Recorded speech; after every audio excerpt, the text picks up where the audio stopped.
Welcome to atheist Britain. I'm doctor Samaram, atheist centre Vijayawada. I'm Pramila, atheist centre Vijayawada. ప్రేక్షకులకు నూతన సంవత్సర శుభాకాంక్షలు.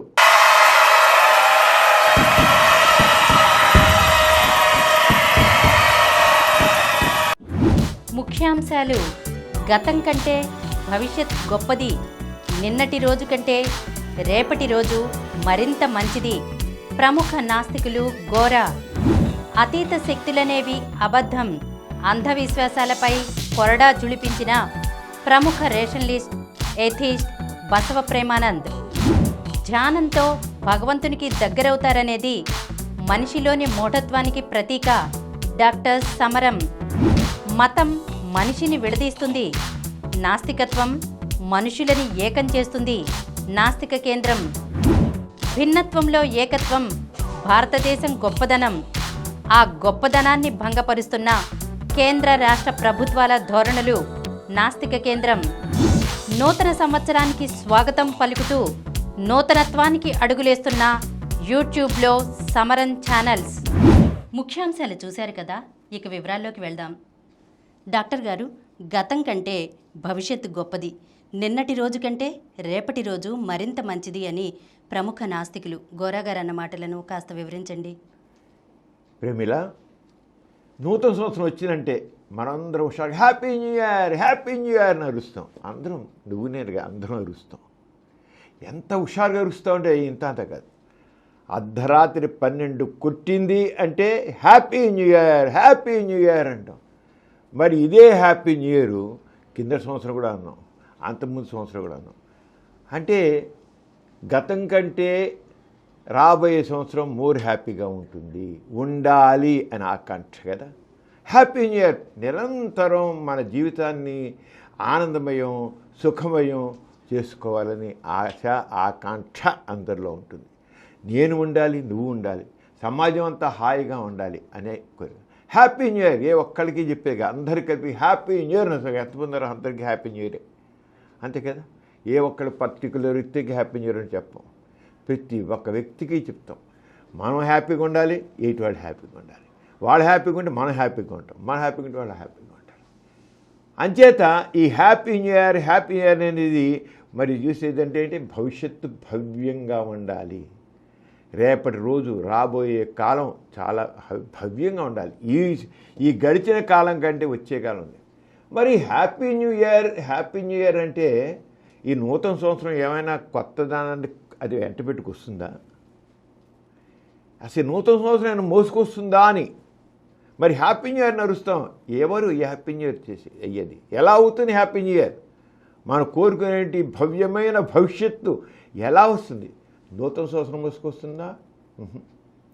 నూతన సంవత్సరం ఉంది, అదేం మోసుకురాలేదు. మరి దేవుడు వరాలు ఇస్తాడా? దేవుడు ఉంటే కదా వరాలు ఇవ్వడానికి. కానీ మనం happy new year, happy new year అని చెప్పి దాంట్లో ఎక్కడ లేని ఆనందాన్ని స్వీకరిస్తాం. అంటే హ్యాపీ న్యూ ఇయర్ అనేది అది మనం చేసుకునేది. మనం మన సంకల్పంతో, మన శక్తితో, మన సామర్థ్యంతో రాబోయే సంవత్సరాన్ని, రాబోయే రోజులు కానీ మనం సుఖవంతం చేసుకుంటాం. అంటే దేని మీద ఉంది ఎంత హ్యాపీ న్యూ ఇయర్ అనేది? దేని మీద ఉంది? మన శక్తి మీద ఉంది, మ్యాన్ పవర్ మీద ఉంది, మనిషి సంకల్పం మీద ఉంది. మనిషి సంకల్పం ఏదైనా మన జరిగి గతం కంటే భవిష్యత్తు ఉంటే, గతంలో మనం కింద సంవత్సరం చెప్పుకున్నాం కానీ అనుకుని జరగకపోవచ్చు. కానీ ఆ గతంలో జరిగిన తప్పులన్నీ సరిదిద్దుకుంటే, ఆహా ఇలా ఉందా, దీనిలో మార్చుకుంటే ఇంకా బాగా చేసుకోవచ్చు, ఇంకా చేసుకోవచ్చు అనుకుంటాం. పాఠాలు నేర్చుకుని, గతం నుంచి పాఠాలు నేర్చుకుని మనం కొద్దిగా ముందుకు వెళతాం. గతం నుంచి పాఠాలు నేర్చుకుంటాం. అందుకని అంటారు, చరిత్రను చదవడం కాదు, చరిత్రను సృష్టించాలి అంటారు. ఎవరు సృష్టించేది? నువ్వు నేను, మనుషులే సృష్టించేది. చరిత్రను చదవడం కాదు, చరిత్రను సృష్టించాలి. అంచేత గతాన్ని తిట్టుకుంటూ కూర్చోవడం కాదు, భవిష్యత్తుకి మనం చక్కటి మార్గం వేసుకోవాలి. ఎవరు వేసేది? మనిషే. మరి కొంతమంది చేశారు, నూతన సంవత్సరం వచ్చేకల్లా దేవాలయాలకు వెళ్తారు, దేవుడు పూజ చేస్తారు. ఈ సంవత్సరం నాకు చాలా చక్కగా ఉండేట్లుగా, ఆనందకరంగా, సుఖప్రదంగా ఉండేట్టు దీవించు తండ్రి అని దేవునికి చేసుకుంటారు. ఎవరు మతం కూడా వాళ్ళు అలా వాళ్ళ దేవుడిని ప్రార్థించుకుంటారు. దేవుడు ఏం చేస్తారా? అసలు దేవుడి ఉంటే కదా. కానీ దేవాలయాలకు వెళ్తారు, దేవాలయాలకు వెళ్ళిపోయి మాత్రం వాళ్ళ ఆశల్ని ఆకాంక్షల్ని చేస్తారు. అలా కూర్చుంటే మాత్రం అవుతుందా? అవ్వదు. మనుషులు చేస్తేనే అవుతుంది. మనం చూసినట్లయితే, గతాన్ని చూసినట్లయితే ఎన్నో రకాల బాధలు ఉండేవి, ఎన్నో రకాలండి ఇబ్బందులు ఉండేవి. వాటన్నిటిని మనం సరిదిద్దుకుంటూ, కొత్త పంథానికి మార్గం వేసుకుంటూ, కొత్త విషయాల్ని కనిపెట్టుతూ మన జీవితాన్ని సుఖవంతం చేసుకుంటూ వస్తున్నాం. అంటే అక్కడ ఏముంది? మ్యాన్ పవర్, హ్యూమన్ పవర్, మనిషి యొక్క శక్తి, సామర్థ్యం, ఆలోచన, విజ్ఞత, వివేకము, దాని మీద భవిష్యత్తు ఆధారపడి ఉంటుంది. అంటే మ్యాన్ పవర్, మనిషి శక్తి, సామర్థ్యాల మీదే భవిష్యత్తు ఉంటుంది. అంచేత గోరా గారు నిన్నటి కంటే రేపు మంచిది అన్నారు. అంటే నిన్నదాకా మనం అయిపోయిందని మనం చేయలేం. కానీ అయిపోయిన దాంట్లో చేసిన పొరపాట్లను సర్దిద్దుకుంటూ, భవిష్యత్తుకి ప్రణాళిక వేసుకుని, భవిష్యత్తుని అలా తీర్చిదిద్దుకుంటే నిన్నటి కంటే రేపు బాగుండదు. దేవుడి మీద భారం వేసి కూర్చున్నాకో ఎప్పటికీ అవ్వదు. మనిషే మార్చేది. Man is supreme, man is master. మనిషే చేసేది. అంతే గోరగారు చెప్పారు, నిన్నటి కంటే రేపు మంచిదంటే ఆ రేపు మంచిది అవడానికి ఎలాగంటే నువ్వే మార్చుకోగలవు. కిందటి సంవత్సరం నువ్వు అనుకున్నట్టు జరగలేదు, ఇంకా చేయాల్సిన ఆశలు ఉంటాయి. మనిషి ఇప్పుడు ఆశాజీవి. ఇంత సరిపోదు, ఇంకా చేయాలి, ఇంకా చేయాలనుకుంటాను. నిజమే, సుఖానికి సౌఖ్యానికి అంతేది. ఒకనప్పుడు మనం ఎక్కడో ఊరు వెళ్ళాలంటే 2 ఎడ్ల బండ్లు ఎక్కి, జట్కా బండి ఎక్కి వెళ్ళేవాళ్ళం. ఇప్పుడు ఏంటి? ఇంజన్ చివరికి హెలికాప్టర్ మీద వెళ్ళిపోతున్నాం, విమానాల మీద వెళ్ళిపోతున్నాం. ఇప్పుడు ఎవడైనా 2 ఎడ్ల బండ్లు ఎక్కి ఊళ్ళు వెళ్తున్నాడా? జట్కా బండ్లు ఎక్కి ఊరు వెళ్తున్నాడా? సైకిల్ ఎక్కి దూరంగా వెళ్తున్నాడా? లేదే. ఎంత కంఫర్ట్ వచ్చింది, ఎక్కడి నుంచి వచ్చింది? ఏమైనా దేవుడు ఇచ్చాడా? దేవుడు దింపించాడు ఆయనను? మనం మనిషి చేశాడు దాన్ని. మనిషి నిరంతరం అభివృద్ధి కోసం, అభ్యుదయం కోసం కృషి చేస్తూ ఉంటాడు. అంచేత ఆశాజీవి, ఆప్టిమిస్టిక్. మనిషి ఎప్పుడు ఆప్టిమిస్టిక్, ఆశాజీవిగా ఉంటాడు, నిరంతరం ఉంటాడు, పాజిటివ్గా థింక్ చేస్తుంటాడు. ఏమవుతుంది? అవుతుందా? దేవుడికి దయ ఉంటుందా అని కూర్చుంటే అవదే, అవదు. దేవుడు కాదు, ఎవడు కాదు, నేను చేసేది. నేను మానవ కేంద్ర సిద్ధాంతం ద్వారానే మంచిది జరుగుతుంది. దైవ కేంద్ర సిద్ధాంతం వల్ల మనిషి చతికిలిపడి కూర్చుంటాడు. నిజంగా వాస్తవాన్ని చూసేట్లయితే వీడు దేవుడు పూజిస్తాడు. ఏమని? నా జీవితాన్ని చక్కగా చెయ్యి, సంవత్సరం సుఖవంతంగా చెయ్యి, మా అమ్మాయి పెళ్ళేట్లు చెయ్యి, మా అబ్బాయికి ఉద్యోగం చెయ్యి, లేదా నా ప్రమోషన్ చేయడం చెయ్యి, నా ఆరోగ్యం బాగుపడేట్టు చెయ్యి అని దేవుడు కోరుకుంటాడు. కానీ అలా ప్రార్థించేసి కొబ్బరికాయ పుట్టి చూరుకుంటున్నాడా? లేదు కదా. ఆ కుర్రోడు చదువుతున్నాడు, పాస్ అవుతున్నాడు. ఆ అమ్మాయి పెళ్లి గురించి ఆలోచిస్తున్నాడు, సంబంధాలు సరైన సంబంధం చూస్తాడు, పెళ్లి చేస్తాడు. అంతేగాని దేవుని పెళ్లి చేయడుగా. ఆ రోజు వచ్చి కళ్యాణం రోజు వస్తే అదే అయిపోతుందని ఎవడు కూర్చుంటే ఎప్పుడో పెళ్ళి లేవు. అంటే హ్యూమన్ ఎఫర్ట్, మానవ కృషే అభ్యుదయానికి మార్గం. అంచేత నిన్నటి కంటే రేపు మంచిదంటే కిందటి సంవత్సరం మనం సాధించలేని దాంట్లో ఎక్కడో మన ఇంకా ఆలోచన, ఇంకా మన కృషి తక్కువగా ఉంది, మన ఆలోచన తక్కువ ఉంది, మన ప్లానింగ్ తక్కువ ఉంది, మన విజ్ఞానం తక్కువ ఉంది. మన విజ్ఞానం తక్కువ ఉంది. అంచేత గతంలో చూస్తే మరి ఇన్ని రకాల బాధలు ఉన్నాయి. ఇప్పుడున్నాయా? చాలా మంది ఆర్టిఫిషియల్ ఇంటెలిజెన్స్ వస్తుంది. ఇంకా ఎంత సులువైపోతుంది ఇప్పుడు పని అంతాను, ఎంత సులువైపోతుంది ఒక ఆర్టిఫిషియల్ ఇంటెలిజెన్స్ రావడంతో. ఎంత రెవల్యూషను ఈ డిజిటల్ యుగం వచ్చిన తర్వాత, చెప్పలేంత రెవల్యూషన్. కానీ మనిషిని మాత్రం మర్చిపోకూడదు. వీటన్నిటిని కనిపెట్టింది, చేసేది ఎవడు? మనిషి చేస్తున్నాడు. ఇప్పుడు రోబోస్ వస్తున్నాయి, ఫ్యాక్టరీలో పనిచేసే అన్నీ చేస్తున్నాయి. ఆ రోబోట్స్కి సంబంధించిన కరెంటు లేకపోతే, ఆ రోబోట్స్ బ్యాటరీ మనిషి పెట్టకపోతే ఆ రోబో ఎందుకు పనిగా రాయిలా పడి ఉంటుంది. ఎవడు చేసేది కనెక్షన్ ఇచ్చేది ఎవడు? మనిషి. ఆ పవర్ కనెక్షన్ లేకపోతే రోబో కూడా డౌన్. అంచేత మనిషి మూలం. అంతేగాని ఏదో కొత్త రోబోలు వచ్చాయి, ఇంకొచ్చి చేసేస్తాయి, మనిషిని ముంచేస్తాయంటే ఏం మంచం. మనిషి కాంటే అడెట్ల నోరు మూయిస్తాడు. అంటే మనిషి మానవత్వంతో మంచితనంతో ముందుకు వెళ్ళాలి. ఆలోచనలు అలా ఉండాలి.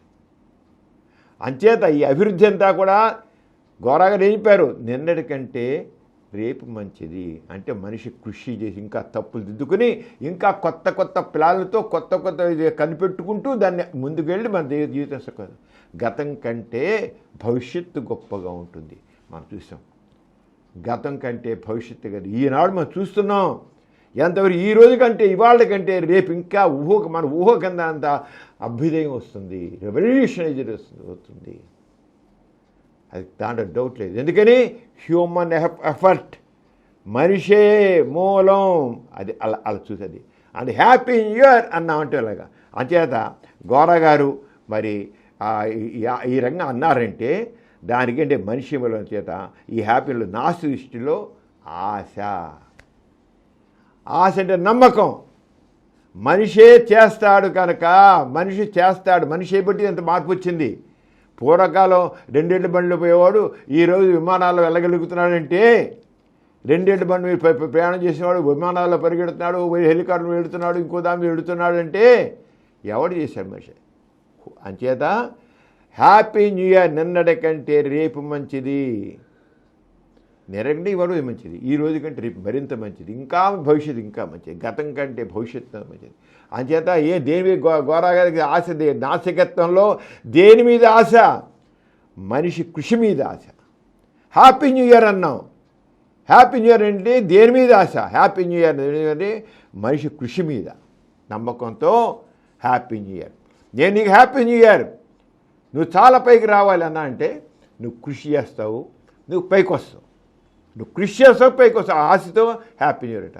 నేను ఆది ఉంది అంత దేవుడిది, నేను అంత ఇలా ఏం చేయను కూర్చుంటావు. నేను హ్యాపీ న్యూ ఇయర్ నా వేస్ట్. అప్పుడు నువ్వు ముక్క అంటున్నా అనుకో, నాది ఉంది దేవుడు చేస్తే అవుతుంది, లేదు కూర్చుంటే కాదు. నేనేమో నాస్తికుడిని కనుక నేమంటాను, లేదు నువ్వు అలా కూర్చుంటే అవ్వదు. నువ్వు పని చేస్తే మాత్రం తప్పకుండా కృషి చేసి తప్పకుండా సాధిస్తావు.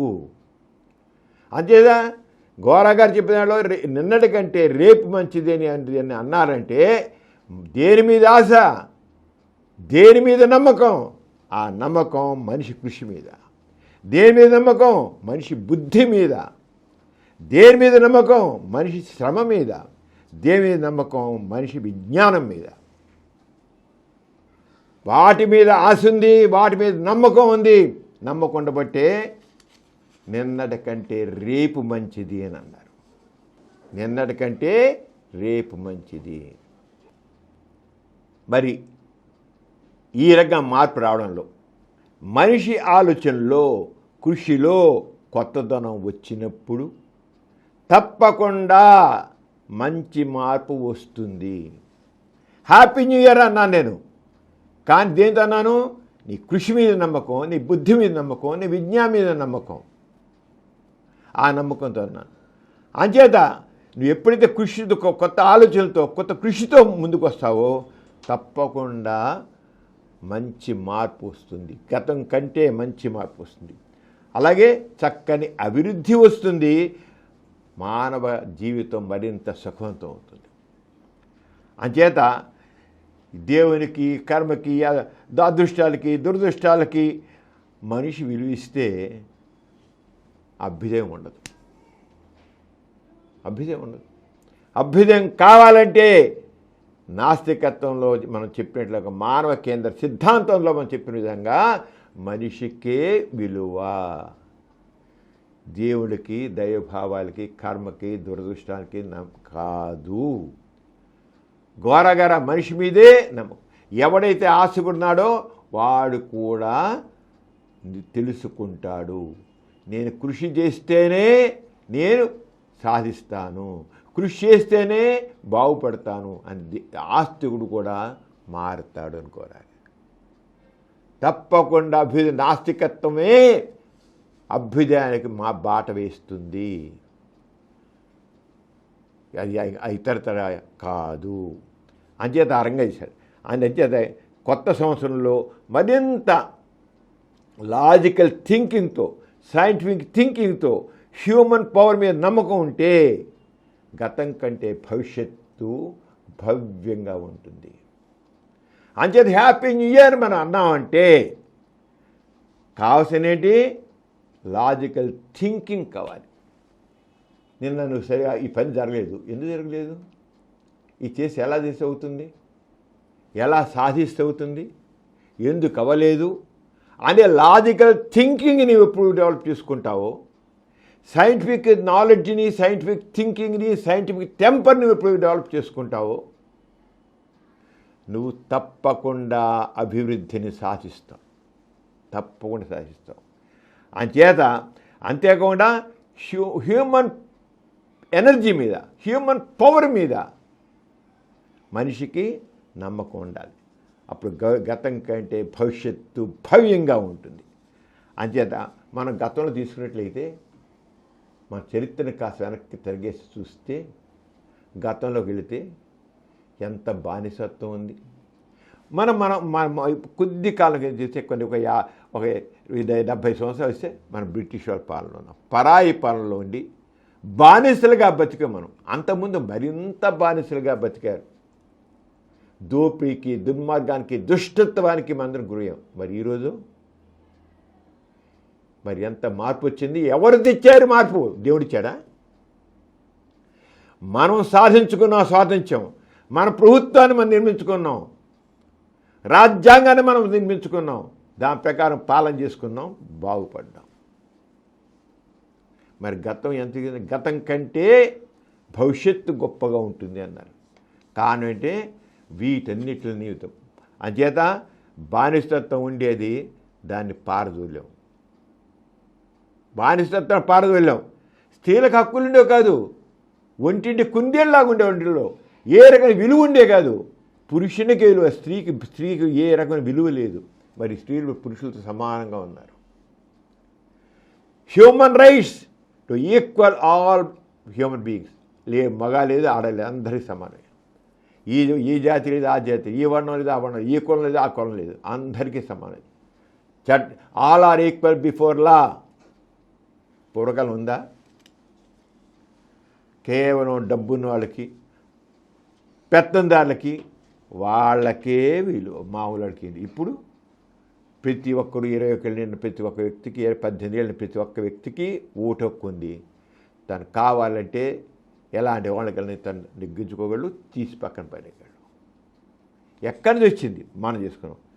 మరి పూర్వకాల రోగాలన్నీ దేవుని శాపాలు నొక్కినవాడు.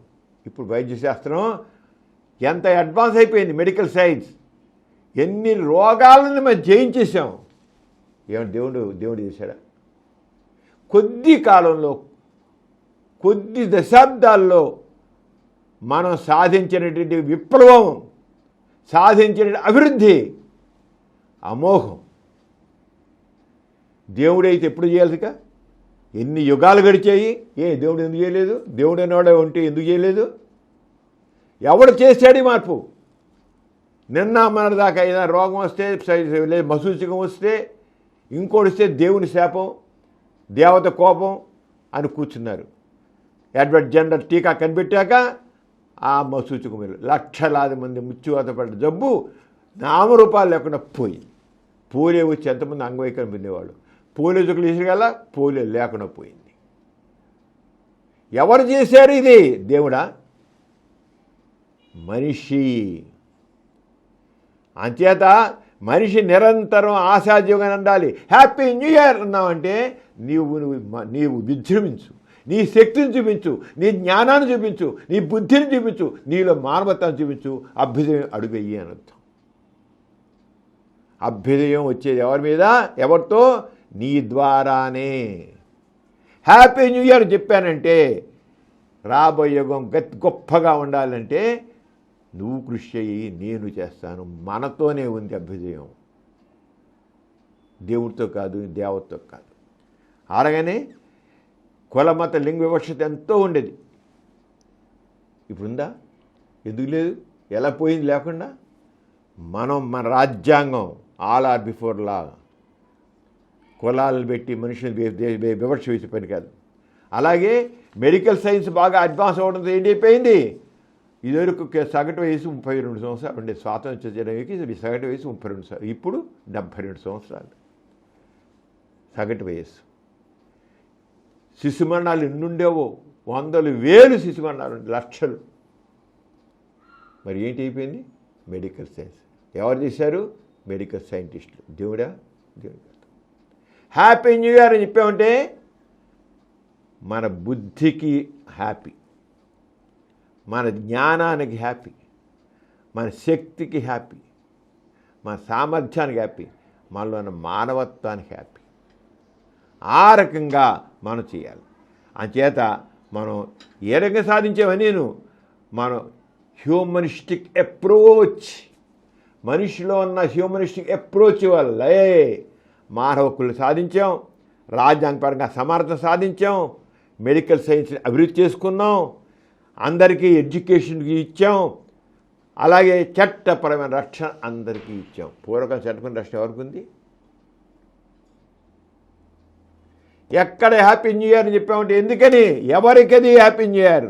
మనం చేసే కృషికి నమ్మకం, ఆ కృషి నమ్మకంతో మేము చేస్తున్నాం. అదే గౌరవ గారు చెప్పింది. మనం నిన్నటి కంటే రేపు మంచిదంటే గతంలో ఉన్నటి మనం చేసిన తప్పిదాలు కానీ, లేకపోతే గతంలో మనం తెలుసుకోలేదాన్ని తెలుసుకుని సరిదిద్దుకుని దాన్ని మార్పు చేసుకుని ఇంకా ఎక్కువ ప్రోగ్రెసివ్ దాంతో ముందుకు వెళ్తాం, వెళ్ళి తీరుతాం.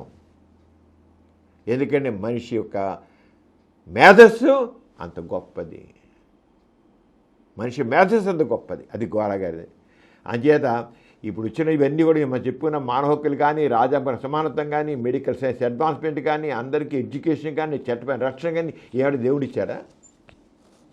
మనం చేసుకున్నాం.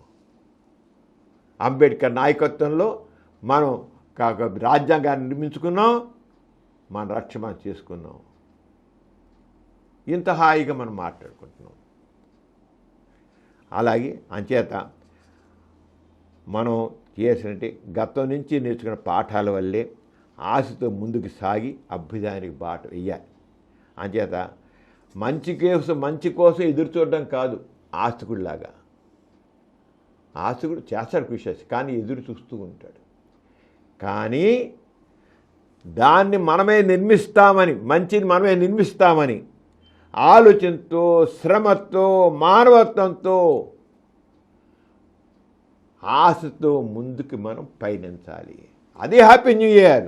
మన హ్యాపీ న్యూ ఇయర్ అన్నామంటే దాని వెనకాతల ఎంత ఆశ ఉంది, ఎంత ఆకాంక్ష ఉంది, ఈ ఆకాంక్ష వెనకాతల ఎంత శ్రమ ఉంది, ఎంత విజ్ఞానం ఉంది, ఎంత విజ్ఞత ఉంది, ఎంత మానవత్వం ఉంది. గోర గారు ఇప్పుడేంటే ఎథిజం అంటే పాజిటివ్ ఎథిజం. నాస్తికత్వం అనేది సకారాత్మక నాస్తికత్వం. ఏదో దేవుళ్ళని కాదు. దేవుడు లేనప్పుడు మానవ కేంద్ర సిద్ధాంతం అయినప్పుడు ఆ మానవ కేంద్ర సిద్ధాంతంతో మన కొత్తదనాన్ని ఎలా చూస్తాము అంటే అది మానవ కేంద్ర సిద్ధాంతంతో, మానవ శక్తితో, సామర్థ్యంతో అభ్యుదయాన్ని మనం చూస్తాం. నాస్తికత్వం అంతా కూడా మనిషి మీదే ఆధారపడి ఉంటుంది, మనిషి ఆకాంక్షల మీద ఆధారపడి ఉంటుంది, మనిషి కృషి మీద ఆధారపడి ఉంటుంది, మనిషి మేధస్సు మీద ఆధారపడి ఉంటుంది. అవన్నీ మనిషి చేసే దాని మీద అతను డెవలప్ చేసుకోవడం మీద ఉంటుంది అన్నమాట. అంచేత ఎంతో హుషారుగా మనం హ్యాపీ న్యూ ఇయర్ని అరుద్దాం. భవిష్యత్తుని మనం ఎంతో చక్కగా రూపుదిద్దుకుందాం. ఈ సంవత్సరం ఎంతో ఎంతో ఎంతో ఆశిద్దాం, ఎన్నో చేద్దాం, ఎంతో చేసి సమాజాన్ని అభ్యుదయాన్ని నడిపిద్దాం అందరం కూడా. అంటే మరోసారి నీకు హ్యాపీ న్యూ ఇయర్. అలాగే మన ప్రేక్షకులందరూ కూడా హ్యాపీ న్యూ ఇయర్. డాక్టర్ గారు, మన ప్రతి బులెటిన్లో సామాజిక పురోభివృద్ధికి మానవ కళ్యాణానికి తోడ్పడిన ఒక ప్రముఖ మహనీయుని గురించి చెప్పుకుంటున్నాం కదా, ఈసారి ఎవరి గురించి చెప్తున్నారు? ప్రమిళ, అంధవిశ్వాసాలపై కొరడాజుల్పించిన ప్రముఖ రేషనలిస్టు ఎథిస్టు అయినటువంటి బసవ ప్రేమానంద్ గురించి చెప్పుకుంటున్నాం. ప్రేమానంద్ అంటే అందరికీ తెలుసు. సత్యసాయిబాబాని గడగడలాడించాడు. ఈ బసవ ప్రేమానంద్ ఆయనే కాదు, ఆయన ఫ్యామిలీ మొత్తం సత్యసాయిబాబాకి మహాభక్తులు, వాళ్ళు వీరభక్తులు సత్యసాయిబాబాకి. అంత వీరభక్తులు సత్యసాయిబాబా చేసిన మోసాలకి పూర్తి వ్యతిరేకం అయిపోయి ఆయన చేసే మహత్యాలన్నీ కూడా ఒట్టి బోగసు, ఒట్టి చీప్ గారి ట్రిక్కులు అని చేసి అన్నిటినీ ఆయనే కాదు ఇక ఆయన మొత్తం అసలు ఆయన జీవితం బసవ ప్రేమానంద్ అంత పరమ భక్తులు, మామూలు భక్తులు, మొత్తం కుటుంబం అంతా ఆయన సోదరులు, ఫ్యామిలీ అందరూ కూడా. అది ఎలా అయిందో కూడా నేను చెప్తాను. ఏదో మూఢంగా అంటే అంత పరమభక్తులు కూడా అతనిలో ఏమోలో ఒక అన్వేషణ ఉంది, సత్యాన్వేషణ ఉంది. ఆ సత్యాన్వేషణ హ్యూమనిస్టిక్ అప్రోచ్ ఆయనలో ఉండబట్టి ఓరి నాయనో నాకేలా జరిగితే ఇంత గుడ్డి భక్తుని, అంధవిశ్వాసిని, తక్కిన వాళ్ళ బతుకులు ఏమిటిరా అనుకున్నాడు. ఆయన గురించి తెలుసుకున్నాడు. అతిశక్తులనేవి అబద్ధం అని మూఢనమ్మకాలపై, బాబాలపై కొరడా ఝుల్పించి జీవితాంతం అవిరళ కృషి తెలిపిన గొప్ప వ్యక్తి బసవ ప్రేమానంద్. ఉత్తర హిందుస్థానంలో మొత్తం, ఉత్తర హిందుస్థానం కాకుండా మొత్తం దేశంలో మహత్యాల పోరాటం కొనసాగించి, మహత్యాల వ్యతిరేక పోరాటానికి సాగించి ఫెడరేషన్ ఆఫ్ రేషనలిస్ట్ ఎథిస్ట్ అనే ఆర్గనైజేషన్ స్థాపించి యువతరంలో అభ్యుదయభావాలు శాస్త్రీయ పెంపొందించడానికి రాజీలేని పోరాటం చేసిన వ్యక్తి బసవ ప్రేమానంద్. ఆయన ఇది చేయడానికి ఆయన ఒక ఆర్గనైజేషన్ పెట్టారు, federation of rationalist and atheist అని. మెయిన్గా యూత్ మీద ఫోకస్ చేశాడు. ఈ వయసు మళ్ళిన ఈ వీళ్ళతో లాభం లేదు, యువతరాన్ని మేలుకొల్పాలి, యువతరంలో జాగృతి తీసుకొచ్చేటైతే సమాజం ఉంది. ఎందుకంటే వాళ్ళ మీద సమాజం ఉంది. అంతేకాదు ప్రపంచవ్యాప్తంగా పర్యటించి నేషనల్ జియోగ్రఫీ, డిస్కవరీ, బీబీసీ వంటి అంతర్జాతీయ టీవీ ఛానల్స్లో బాబాలు చేసేవి అన్నీ మ్యాజిక్ ట్రిక్కులేనని విడమర్చి చూపించి విశ్వవ్యాప్తంగా ప్రేమానంద్ సంచలనం సృష్టించారు. అసలు పెద్ద డిస్కవరీ ఛానల్ అన్నా, బీబీసీ ఛానల్ అన్నా, మరి ఇవన్నీ కూడా నేషనల్ జియోగ్రఫీ అన్నా మరి చాలా పాపులర్. వాటిల్లో ఆయన అన్ని చేసి ప్రపంచవ్యాప్తంగా సంచలనం. ఏదో సత్యసాయిబాబాని కానీ ఇంకోటని కాదు, ప్రపంచవ్యాప్తంగా ఉన్నటువంటి అనేక మంది మహత్యాల పేరు చలామణి అవుతున్న వాళ్ళందరినీ రట్టు చేసి పెట్టాడు. ఎవడు ఛాలెంజ్ చేశాడు ఆయన. లక్షలు ఇస్తాను నేను ఎవరైనా చూపించే ఒక్కడంటూ ఆయన బతుకుని ఒక్కడాల. కొవ్వూరు అలాగే చేశాడు, ఈయన అలాగే చేశాడు. నేను తప్పు చేసింది తప్పైతే, అది కాకపోతే, అదే మహత్యం అనే ఇట్లయితే చేసి చూపించు నా ముందు. ఒక్కరింటి ముందుకు రాలేదు. ప్రేమానంద్ ఇలా ఈ విప్లవాత్మక భావాలు ప్రేమానంద్ 1930 ఫిబ్రవరి 15 కేరళలోని కోజికోడ్, దాన్ని కాలికట్ అంటారు, ఒక పారిశ్రామికవేత్త కుటుంబంలో జన్మించారు. ఒక పెద్ద పారిశ్రామికవేత్త. తల్లిదండ్రులు, అన్నదమ్ములు అందరూ పరమ ఆస్తికులు. ఇందా చెప్పుకున్నాం కదా వాళ్ళంత. సాయిబాబా భక్తులు ఎంతో విలువైన స్థలాన్ని అక్కడ ఒక కాలేజీ పెట్టడానికి విలువైన స్థలాన్ని ఇచ్చారు.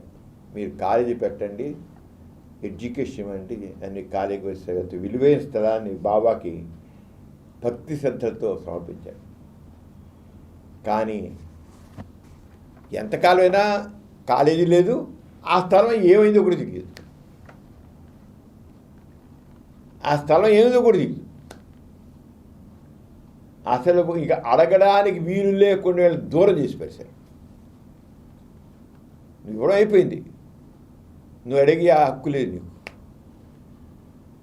అరే, నేను కాలేజీ పెట్టడం కోసం, జనాలను ఎడ్యుకేట్ చేయడం కోసం, పిల్లల్ని ఎడ్యుకేట్ చేయడం కోసం ఇచ్చాను కదా, మీరు ఎంతో చేస్తున్నారు కదా, మీ ఆధ్వర్యంలో కాలేజీ అయితే చాలా బాగుంటుంది, అందరికీ ఆధ్యాత్మిక భావాలు వస్తాయి, మంచి మనుషులుగా తయారవుతారు ఇచ్చే కదా, మీరు కాలేజీ పెట్టలే కదా అని అసలు నా నోరు మెదపడానికి వీలు లేదు చేస్తారండి.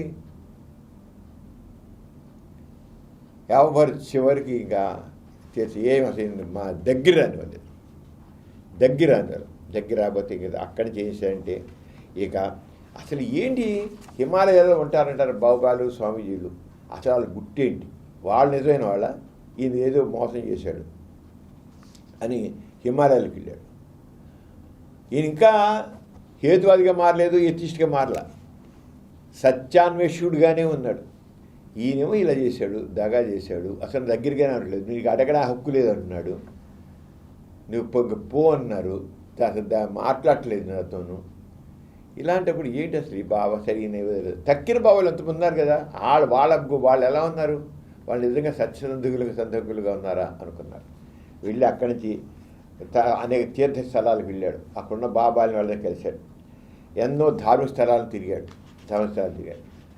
ఇంకా అతిశక్తులు ఉన్నాయన్న వారందరినీ పరీక్షించాడు. అబ్బో, ఆయన దగ్గర ఎంత మంత్రశక్తులు ఉన్నాయి, ఆయన టచ్ చేసే రోగం పోతుంది, కళ్ళు లేని వాళ్ళకి కళ్ళు వస్తాయి, వినికి లేని వినికిడి వస్తుంది, కాళ్ళు లేని కాళ్ళు వస్తాయి అని అంటారు. వెళ్ళాడు, వాళ్ళందరినీ పరీక్షించాడు, అంత బోగసింది, తేలిపోయింది. కళ్ళు లేని వాళ్ళకి చూపు రాలేదు, కాళ్ళు లేని కాళ్ళు రాలేదు, వినికి లేని వినికి రాలేదు. అన్నీ ముందు పరీక్ష చేశాడు ఆయన. ఒకరికి 100 కొన్ని వందల మంది దగ్గరికి వెళ్ళి 100 మంది పరీక్ష చేశాడు. సత్యాన్వేషణుడైన ప్రేమానందకు ఆధ్యాత్మికం, పరలోక చెందిన పేరుతో బాబాలు, స్వాములు, వారి సంస్థలు ఏ విధంగా ప్రజలు మోసం చేస్తున్నారో స్పష్టంగా అవగతమైపోయింది.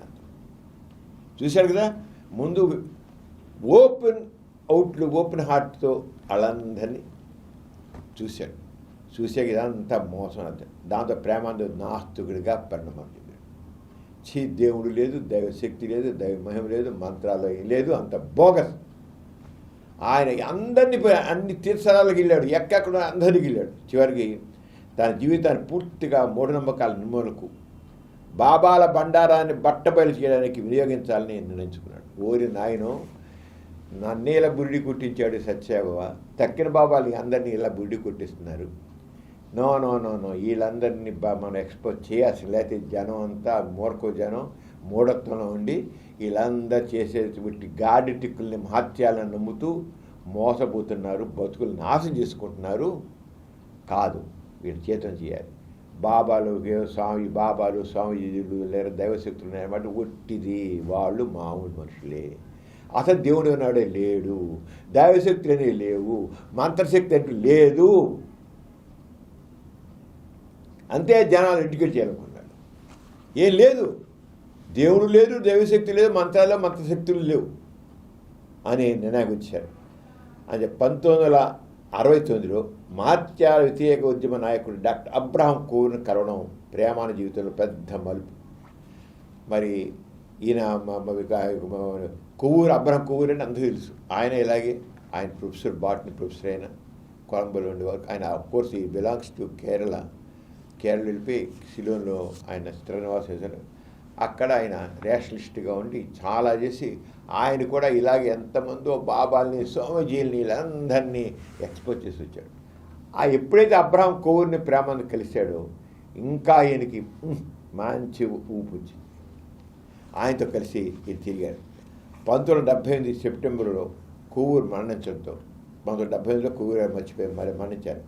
ఇక ఇలా కాదు, ఆయనే కాదు, ఆయన ఏదైతే, ఎందుకంటే ప్రేమానంద కంటే ముందు కోవూరు గారు చేస్తున్నారు, దాన్ని అది ఉద్యమంగా మరింత ఉధృతంగా కొనసాగించాలని నిర్ణయించుకున్నాడు. ప్రేమానంద మరి చాలా చేశారు, కొవ్వూరుగా చేశారంతో దక్షిణాది రాష్ట్రాలను విస్తృతంగా పరిణించడమే కాక గుజరాత్, మహారాష్ట్ర, ఉత్తరప్రదేశ్, మధ్యప్రదేశ్, ఒరిస్సా, అస్సాం, బీహార్, బెంగాల్ విస్తృతంగా ఆయన తిరగని ప్రాంతం లేదు. వారిని విస్తృతంగా ఉద్యమాన్ని వ్యాప్తి చేసిన ఘనత ప్రేమానందకే దక్కుతుంది. యూరప్ ఇంతే కాకుండా భారతదేశంలో వివిధ రాష్ట్రాలే కాకుండా యూరప్, అమెరికా, ఆస్ట్రేలియా, ఆఫ్రికాల్లో వారితో పాటు ఇక వీడది ఆ దేశాల్లో 48 దేశాలు యూరప్ ఖండంలో కానీ, ఆఫ్రికా ఖండంలో కానీ, అమెరికా ఖండంలో కానీ 48 దేశాలు పర్యటించి మహాత్మాల ఉద్యమాన్ని అక్కడ పట్టించిపరిచారు. జనాలు అందరూ అక్కడ ఉన్నారు, ఎంతమంది అక్కడ ఉన్నారు, ఇలాంటి సత్యభావ లాంటి వాళ్ళు ఆ దేశాల్లో కూడా ఉన్నారు. వాళ్ళందరినీ చేసి అక్కడ జనాలు చేరం చేశారు. జేమ్స్ రాండీ లాంటి వారు ప్రేమానందకు ఉద్యమంలో సన్నిహితం అయ్యారు. జేమ్స్ రాండీ కూడా ఇలాగే ఆయన పెద్ద మెజిషియన్ జేమ్స్ రాండీ. ఇక సర్కార్ మెజిషియన్ సర్కార్ లాగా ఆ జేమ్స్ రాండీ కూడా అలాగే.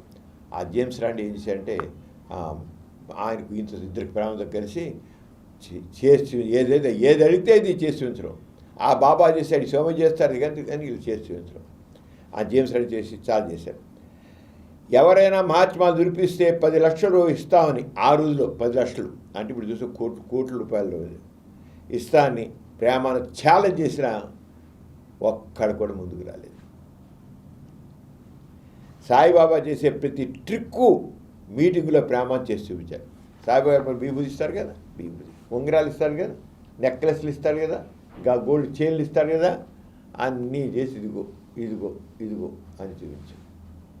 సాయిబాబా కంటే కూడా ఇంకా చాకచక్యంగా చేసి చూపించారు.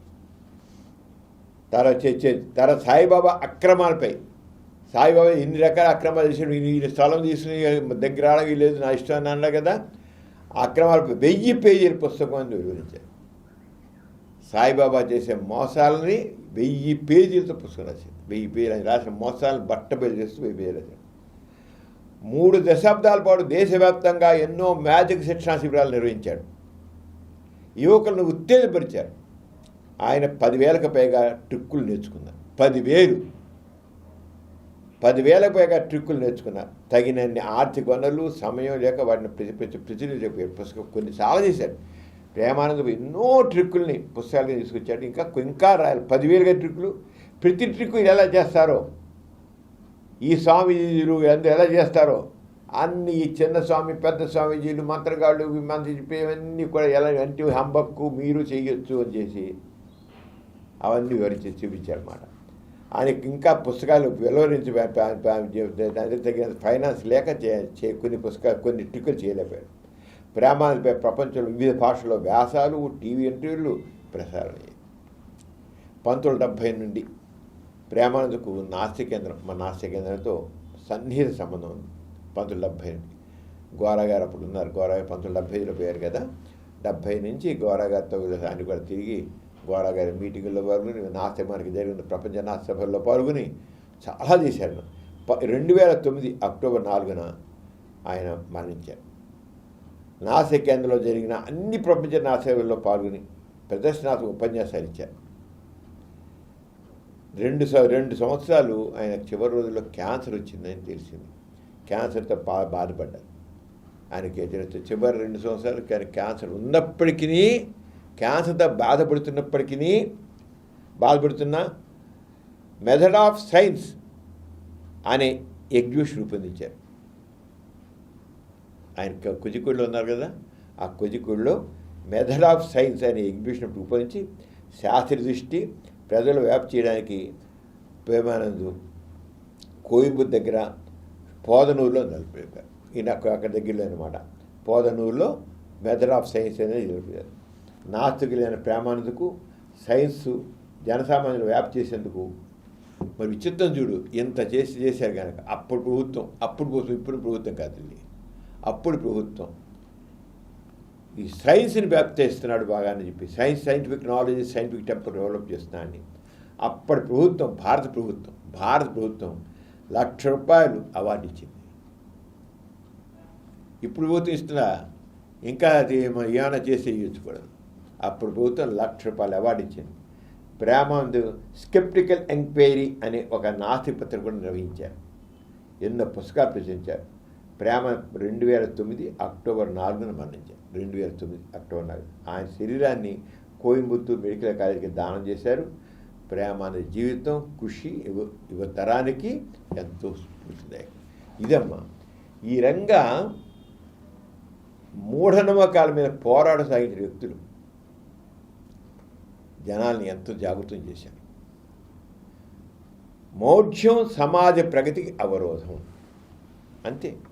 జనాలు మూఢనమ్మకాలు ఉన్నంతకాలం సమాజం ముందుకు వెళ్ళదు, అభ్యుదయం అంత తేలిగ్గా రాదు. అంచేత జనాల్లో మూఢనమ్మకాలను తొలగించి scientific knowledge, scientific temper develop చేస్తే, లాజికల్ థింకింగ్ని ప్రవేశపెడితే అభ్యుదయం వస్తుంది. అది కరెక్ట్. అది ప్రశ్నించే తత్వం. సైంటిఫిక్ థింకింగ్ అంటే ఎందుకు, ఏమిటి, ఎలా, దేన్నైనా సరే ఎందుకు, ఏమిటి, సైన్స్లో ఏది ప్రయోగం చేయాలన్నా ఎందుకు ఇలా జరుగుతుంది, ఏమిటి, ఇది ఎలా చేయాలి, సైన్స్ ప్రిన్సిపల్స్. ఆ రంగా ఆ సైంటిఫిక్ చేసి లాజికల్ థింకింగ్ ప్రవేశపెట్టినట్లయితే అప్పుడే మనిషి లాజికల్ థింకింగ్ చేసినప్పుడు ఆలోచిస్తారు. ఆ రంగా ప్రేమాన్ని చేసే కృషి ఎంతో ఇది. ఇలాంటి వాళ్ళు ఎంతమంది ఉన్నారు? ఒక ప్రేమాన్ని సరిపోయి ఎంతమంది ఉన్నారు, చేస్తున్నారు, అందరూ చేస్తారు. నాసికం తరపున ఎంతో చేస్తున్నాం. అంచేత మూఢనమ్మకాలు పోవాలి, అభ్యుదయం రావాలి. మూఢనమ్మకాలు సమాజ ప్రగతికి అవరోధం. అంటే ఆ రంగా చేసేది చేసే ప్రమాణ జీవితం నిజంగా అందరికీ స్ఫూర్తిదాయకం. ఎథిస్ట్ బులెటిన్లో చిన్న విరామం. సామాజిక విజ్ఞానం మానవ సమస్యలు, మనుషుల మధ్య ఉన్న ఎన్నో అసమానతలు, ఆర్టిఫిషియల్ ఇంటెలిజెన్స్, గొప్ప గొప్ప వ్యక్తుల జీవిత చరిత్రలు, సైంటిస్టుల అద్భుత ఆవిష్కరణలు, చరిత్ర గతి మార్చిన ఆణిముత్యాల్లాంటి పుస్తకాలు, ఇలా చెప్పుకుంటూ పోతే ఒకటా రెండా, ఇలా ఎన్నో రకాల అంశాలపై సమగ్ర విశ్లేషణ ఇస్తూ సామాజిక చైతన్యానికి ప్రతీకగా నిలుస్తూ ప్రగతికి బాటలు వేస్తూ నాలెడ్జ్ ఈజ్ పవర్ అనే విషయాన్ని అక్షరాలా నిరూపిస్తూ ప్రజలలో సామాజిక స్పందనను, సామాజిక చైతన్యాన్ని కలిగిస్తున్న మా సమరం ప్రగతి ఛానల్ను తప్పక వీక్షించండి. ఎథిస్ట్ బులెటిన్కి తిరిగి స్వాగతం. డాక్టర్ గారు, ధ్యానంతో దేవుడికి దగ్గరవుతామని నిష్టగా చేస్తే ఆయన అనుగ్రహం ఎల్లప్పుడూ మనపై ఉంటుందని అంటుంటారు. ఇటువంటి వాళ్ళ విషయంలో మీ అభిప్రాయం ఏంటి? ప్రేమిల, ధ్యానం, దీన్నే మెడిటేషన్ అంటారు. ఈ మెడిటేషన్ చేయటంతో ఆ చేసేటప్పుడు భగవంతుడిని మనసులో పెట్టుకుని ఆ భగవంతుడికి కళ్ళు మూసుకుని ధ్యానం చేస్తే, అంటే మెడిటేషన్ చేస్తే పరమాత్ముడికి దగ్గరవుతారు, దేవుడికి దగ్గరవుతారు. వీళ్ళే పరమాత్మ స్వరూపులుగా కూడా మారుతారు అనేటువంటి భావజాలం ఉంది. దాని గురించి ధ్యానంకి ఎటువంటి అంటే మెడిటేషన్కి ఎంత గొప్పదనం ఆపాదించారంటే ఎంత అని కాదు. అయితే ఒకటి మాత్రం తర్వాత అన్నీ చెప్తాను. యోగా కూడా అంతే. యోగా గురించి కూడా యోగా చేస్తుంటే, యోగా అంటే స్ట్రెచ్ ఎక్సర్సైజ్. మనం కాలేజీల్లో హై స్కూల్లో చదువుకున్న రోజుల్లో డ్రిల్ చేయించేవారు. స్కూల్ చదివిన డ్రిల్. ఇప్పుడు డ్రిల్కి ఎక్కడ ఉంది? అందరూ జైళ్ళల్లో ఉన్నట్లుగానే బందీలు అయిపోయి 4 గదుల మధ్య ఉంటున్నారు. కానీ ఆ రోజుల్లో ఆట స్థలం ఉండేది, డ్రిల్ చేయించేవారు. రోజు ఫస్ట్ డ్రిల్ ఉండేది, డ్రిల్ క్లాస్ 1 గంట సేపు డ్రిల్ క్లాస్ ఉండేది, డ్రిల్ చేయించేవారు. ఆ చేతులు కాళ్ళు ఊపడాలు, ఎత్తడాలు, దంపడాలు, వంగడాలు, లేవడాలు, గంతులు వేయాలి, కాళ్ళు ఊపడాలు, లేతాలు, ఇవన్నీ అప్పుడు ఉండేది. ఆ డ్రిల్ ఏంటి? Stretch exercise. దానివల్ల మనకి ఏంటి అవుతుంది? పిల్లల్లో ఆ ఎదిగే వయసు, చిన్నపిల్లప్పుడు 12 ఏళ్ళ వయసు నుంచి 18 ఏళ్ళ వయసు వరకు గ్రోత్ పీరియడ్. ఎప్పుడైతే ఈ స్ట్రెచ్ ఎక్సర్సైజ్ చేస్తామో బోన్స్ అన్ని చక్కగా ఎదుగుతాయి, బలంగా తయారవుతాయి, కండరాలు బలంగా తయారవుతాయి, బాగా ఎదుగుతాయి, చక్కగా హెల్దీగా తయారవుతాయి. మళ్ళీ అలాగే హార్మోన్స్ అన్నీ కూడా చక్కగా యాక్షన్లోకి వస్తాయి. అంటే ఎక్సర్సైజ్ అనేది హెల్త్ పాయింట్ ఆఫ్ వ్యూలో చాలా చాలా అవసరం. ఎక్సర్సైజ్ అంటే ఈ డ్రిల్ అనేది దాన్నే ఆ డ్రిల్కి సంబంధించిన ఇక్కడ సూర్య నమస్కారాలు అని చెప్పి ఇవన్నీ చెప్పి అలాగే చెప్పి ఈ రకంగా చెప్పేసి ఈ ఆసనం చెప్పేసేసి యోగాసనాలు చెప్పి చివరికి ఓంకారనాదం పెట్టి దాంట్లో ఆ ఓంకారనాదంతో యోగాతో మనం ఏదో పరమాత్ముడిని మన సొంతం చేసుకుంటా అదే పరమాత్మలో లీనమవుతాం అనే లెవెల్లోకి తీసుకెళ్ళిపోయారు యోగాని పేరు పెట్టి. అవన్నీ డంబకు. అదే ఈ విషయాల నుంచి ముందు ఈ ధ్యానం గురించి చెప్తారు చూసావా, దాని గురించి చెప్తాను. తర్వాత అసలు ఈ మెడిటేషన్ అనేది కానీ లేదా యోగా గురించి కానీ మామూలుగా మనం చేసే ఎక్సర్సైజులే, స్ట్రెచ్ ఎక్సర్సైజులు అలాగే బ్రీదింగ్ ఎక్సర్సైజ్ 2 ఉన్నాయి. బ్రీదింగ్ ఎక్సర్సైజ్ దీన్ని ప్రాణాయామం అంటారు, యోగాలో ప్రాణాయామం అంటారు. రెండోది స్ట్రెచ్ ఎక్సర్సైజ్ యోగా అంటారు. ఇక కళ్ళు మూసుకుని ధ్యానం చేయడాన్ని అది మామూలుగా బ్రీదింగ్ ఎక్సర్సైజ్ కళ్ళు మూసి చేయడం ఏమంటుంది, దాన్ని వాళ్ళు మెడిటేషన్ అంటారు. ఇప్పుడు ఆస్తికులు చెప్పే దాన్ని బట్టి వాళ్ళు చెప్పే భాష ఏంటో వాళ్ళు ఎంత బోగస్ కబుర్లు చెప్తారో ఆస్తికులు చెప్తాను. తర్వాత అసలు విషయం నీకు చెప్తాను. నేను యోగాసనాల్లో ధ్యానానికి ఒక ప్రత్యేకమైన స్థానం. యోగాసనాలు అంటారు యోగాసనాల్లో యోగాంతం, యోగాలో ధ్యానానికి అంటే మెడిటేషన్కి ఒక ప్రత్యేకమైన ప్లేస్ ఉంది. ధ్యానం అంటే మెడిటేషన్ రెండు చాలా కామన్గా ఉంది, ధ్యానం కూడా అవుతుంది. ధ్యానం మనస్సుని శరీరాన్ని పరుస్తుందట. ధ్యానం చేసేట్లయితే మనసు ప్రశాంతం అవుతుంది, శరీరం కూడా శాంతం అవుతుంది. శరీరాన్ని పుష్కలంగా ప్రాణశక్తిని అందిస్తుంది.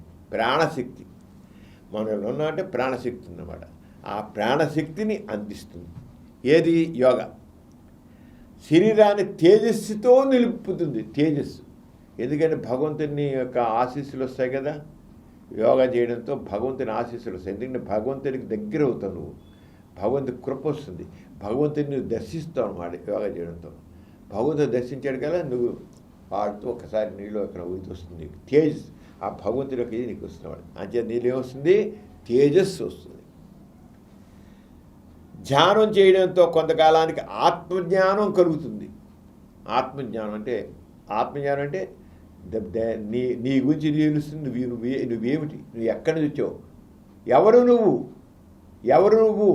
నువ్వు ఎక్కడి నుంచి వచ్చావు, ఎక్కడికి వెళతావు, ఇది ఆత్మజ్ఞానం అన్నమాట.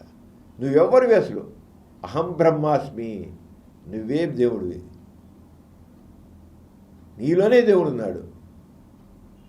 అంచేత ఆ దేవుణ్ణి దర్శించాలంటే యోగా కావాలి.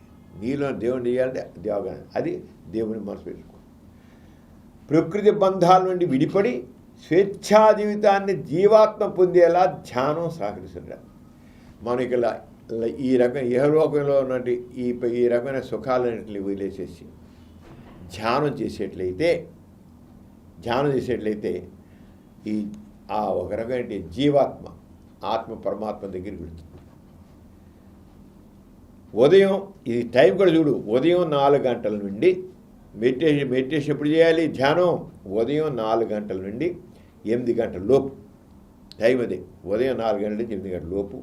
సాయంత్రం 5:30 నుండి రాత్రి 8:30 వరకు భూమి పైన దైవశక్తి ఎక్కువగా ప్రసరిస్తుందంట. మరి దేవుడు సర్వవ్యాప్తము అన్నీ అంటారు, మరి సర్వవ్యాప్తం ఈ దగ్గర ఉంటారు తక్కువదే. ఇక్కడ చూడు, ఉదయం 4 గంటల నుండి 8 గంటల లోపు, సాయంత్రం 5:30 నుండి రాత్రి 8 గంటల వరకు భూమిపై దైవశక్తి ఎక్కువగా ప్రసరిస్తున్నాడు. ఆ సమయంలో ధ్యానానికి మంచి అనుకూలమైన సమయమట. మరి దేవుడు దగ్గరలో కనబడుతుంటారు కదా, అది భగవంతునికి నమస్కారం చేసి మళ్ళీ నమస్కారం చేయాలి. కళ్ళు మూసుకుని ఛాతీ మధ్య భాగంలో కానీ కనుబొమ్మల మధ్య భాగంలో కానీ దేదీప్యమానంగా ప్రకాశిస్తున్న చల్లని సూర్యుడు ఉన్నట్లుగా భావించాలి. కళ్ళు మూసుకో. ఇక్కడ సూర్యుడిని మళ్ళీ వేడిగా ఉంటాడు, చల్లని సూర్యుడు చల్లబడిపోతే ఇంకేముందా, అసలు పిక్కుత అయిపోయింది, భూమి ఉండదు, నువ్వు ఉండదు, నేను ఉండవు. కానీ నువ్వు ఊహించాల్సింది సూర్యుడు అంటే వేడిగా ఉంటాడని అనుకోకుండా ఛాతీ మధ్యలో కానీ ఇక్కడ కానీ 2 కనుబొమ్మల మధ్య కానీ చల్లని సూర్యుడు దేదీప్యమానంగా ప్రకాశిస్తున్నట్లు భావించాలి. అంటే ఊహల్లోనే సూర్య రూపంలో ఉన్న పరమాత్మ నుండి, అక్కడ సూర్యుడు మనకి ఏది మనకి ఊహించమన్నాడు. ఇక్కడ కానీ సూర్యుడు ఉన్నాడు అన్నాడు, చల్లని సూర్యుడు. ఆ సూర్యుడి రూపంలో పరమాత్మ. నువ్వు ఏదైతే ఊహించుకున్నావో అది పరమాత్మ. ఎందుకంటే దేవుడి రూపం చెప్పలేరు కదా, మరి అంచేత ఆ దేవుడి రూపం ఎస్కేప్ ఉంది ఇక్కడ. అంచేత సూర్యుడిని చూస్తున్నావు కనుక సూర్యుడిని ఊహించుకుని సూర్యుడు చూసుకున్నావు. సూర్య రూపంలో ఉన్న పరమాత్మ నుండి వర్షం కురుస్తున్న మాదిరిగా తెల్లని ప్రకాశవంతమైన కిరణాలు శరీరం చుట్టూ వ్యాపిస్తున్నట్లు అనుభూతి పొందాలి. చూడు ఎలా ఉందో, నువ్వు అన్నీ ఊహించుకోవాలన్నమాట. ఫ్యాంటసైజ్ చేయాలి. ఫ్యాంటసైజ్ ఎలాగది? సూర్య రూపంలో ఉన్న పరమాత్మ నుండి, సూర్యుడు కాదు కదా, సూర్య రూపంలో పరమాత్మ నుండి వర్షం కురుస్తున్న మాదిరిగా తెల్లని ప్రకాశవంతమైన కిరణాలు శరీరం చుట్టూ వ్యాపిస్తున్నట్లు అనుభూతి పొందాలట. ఆ కిరణాలు చల్లని ప్రశాంతతను కలిగిస్తున్నట్లు ఆహ్లాదంగా ఉండాలట. ఊహించుకో. వాళ్ళు పెట్టి నీకు ఆ చల్లని కిరణం, అబ్బా ఎంత హాయిగా ఉంది, ఎంత హాయిగా ఉంది. దీని ఏమంటారు? Hypnotism. Hypnosis, self hypnosis. Self hypnosis నిజం ఎందుకు అవుతుంది? ఊహ, కల్పన, భావం. అదేనా సెల్ఫ్ హిప్నోసిస్ మనమే చూసేది. కానీ దాన్ని ఏమన్నారు వీడు? మెడిటేషను, భగవంతుని సాక్షాత్కరించడం అంటారు. అంచేత ఆ కిరణ చల్లని ప్రశాంతత కలిగిస్తున్న ఆహ్లాదంగా ఉండాలట. మనసును ఇతరత్రా ఇటువంటి ఆలోచనకి తావివ్వకుండా పరమాత్మ నుండి ఓం అనే దివ్యనాదం వినిపిస్తున్నట్లుగా భావించాలట. ఇప్పుడు చేయని సెల్ఫ్ నువ్వు దేవుడి నుంచి ఓం ఓం అని వస్తున్నట్లుగా ఓంకారం అనేది నీకు వస్తుందా అని ఊహించుకో. ఎప్పుడైనా హిప్నోసిస్ చూస్తే నేను చెప్పేది నీకు అర్థమవుతుంది. హిప్నోసిస్లో ఎలా చేస్తాను. అలా ప్రతిసారి ఓంకార నాదం వచ్చినప్పుడల్లా కొన్ని కోట్ల కాంతి కిరణాలు శరీరం అంతా వెదజల్లినట్లు భావించాలట. ఆహా, ఎంత చల్లని కిరణాలు వేస్తున్నాయి అనుకోవాలి. ధ్యానం చేసినంతసేపు గది చీకటిగా ఉండే మంచిదట.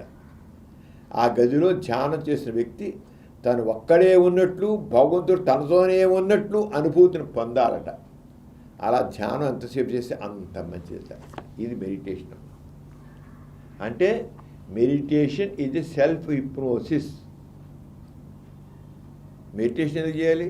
ఇప్పుడు నువ్వు హిప్నోటిస్ట్ దగ్గరికి వెళ్తే నువ్వు సాయం సంధ్య ఓ సముద్రుడిన కూర్చున్నావు, కళ్ళు మూసుకో. సముద్రంలో ఆ కెరటాలు అలా ఎగిరిపడుతున్నాయి. ఆ కెరటాల పైన తెప్పలు ఇలా ఏవో ఎగిరిపడుతున్నాయి, చేపలు ఎగిరిపడుతున్నాయి, పావురాలు ఎగిరిపడుతున్నాయి, చక్కటి దిగి వస్తుంది. చల్లని గాలి చిన్న నీ చెంపల్ని తాగుతుంది. ఆ పావురాలని మీద వచ్చి ఎగురుతూ వాటి రెక్కలతో ఎంతో చేసినట్లున్నాయి. అలా ఊహించుకొని చెబుతాడు హిప్నోటిస్ట్. లేదా నువ్వు గులాబీ తోటలో, మల్లె తోటలో, సంపిగ తోటలో ఉన్నాను ఊహించుకో. ఊహిస్తే ఆ వాసనలు, మల్లెల గుబాడింపు, సంపి సువాసనలు ఇవన్నీ నీకు వస్తున్నాయి. చూడు, పరవశించిపోతుంటావు. చూడు, అవునా కాదా, అవునా కాదా అంటాడు. ఓ రెచ్చగొట్టేస్తాడు అప్పుడు హిప్నోటిస్టు. అవును అవును నిజమే, సంపెంగ వాసన వస్తాయి, మళ్ళీ వస్తున్నాయి. అది ఏంటి? అదంటే మనిషిని ఆ రంగా హిప్నటైజ్ చేయడం అంటారు. లేదు ఊహించుకునే కదా వస్తుంది. ఫ్యాంటసీలు ఏమి ఊహించుకోవడం, ఊహాసుందరులు. లేకపోతే మన్మధుడు, ఆడవాళ్ళకి మన్మధుడు, కుర్రవాడికేమో ఊహాసుందరి.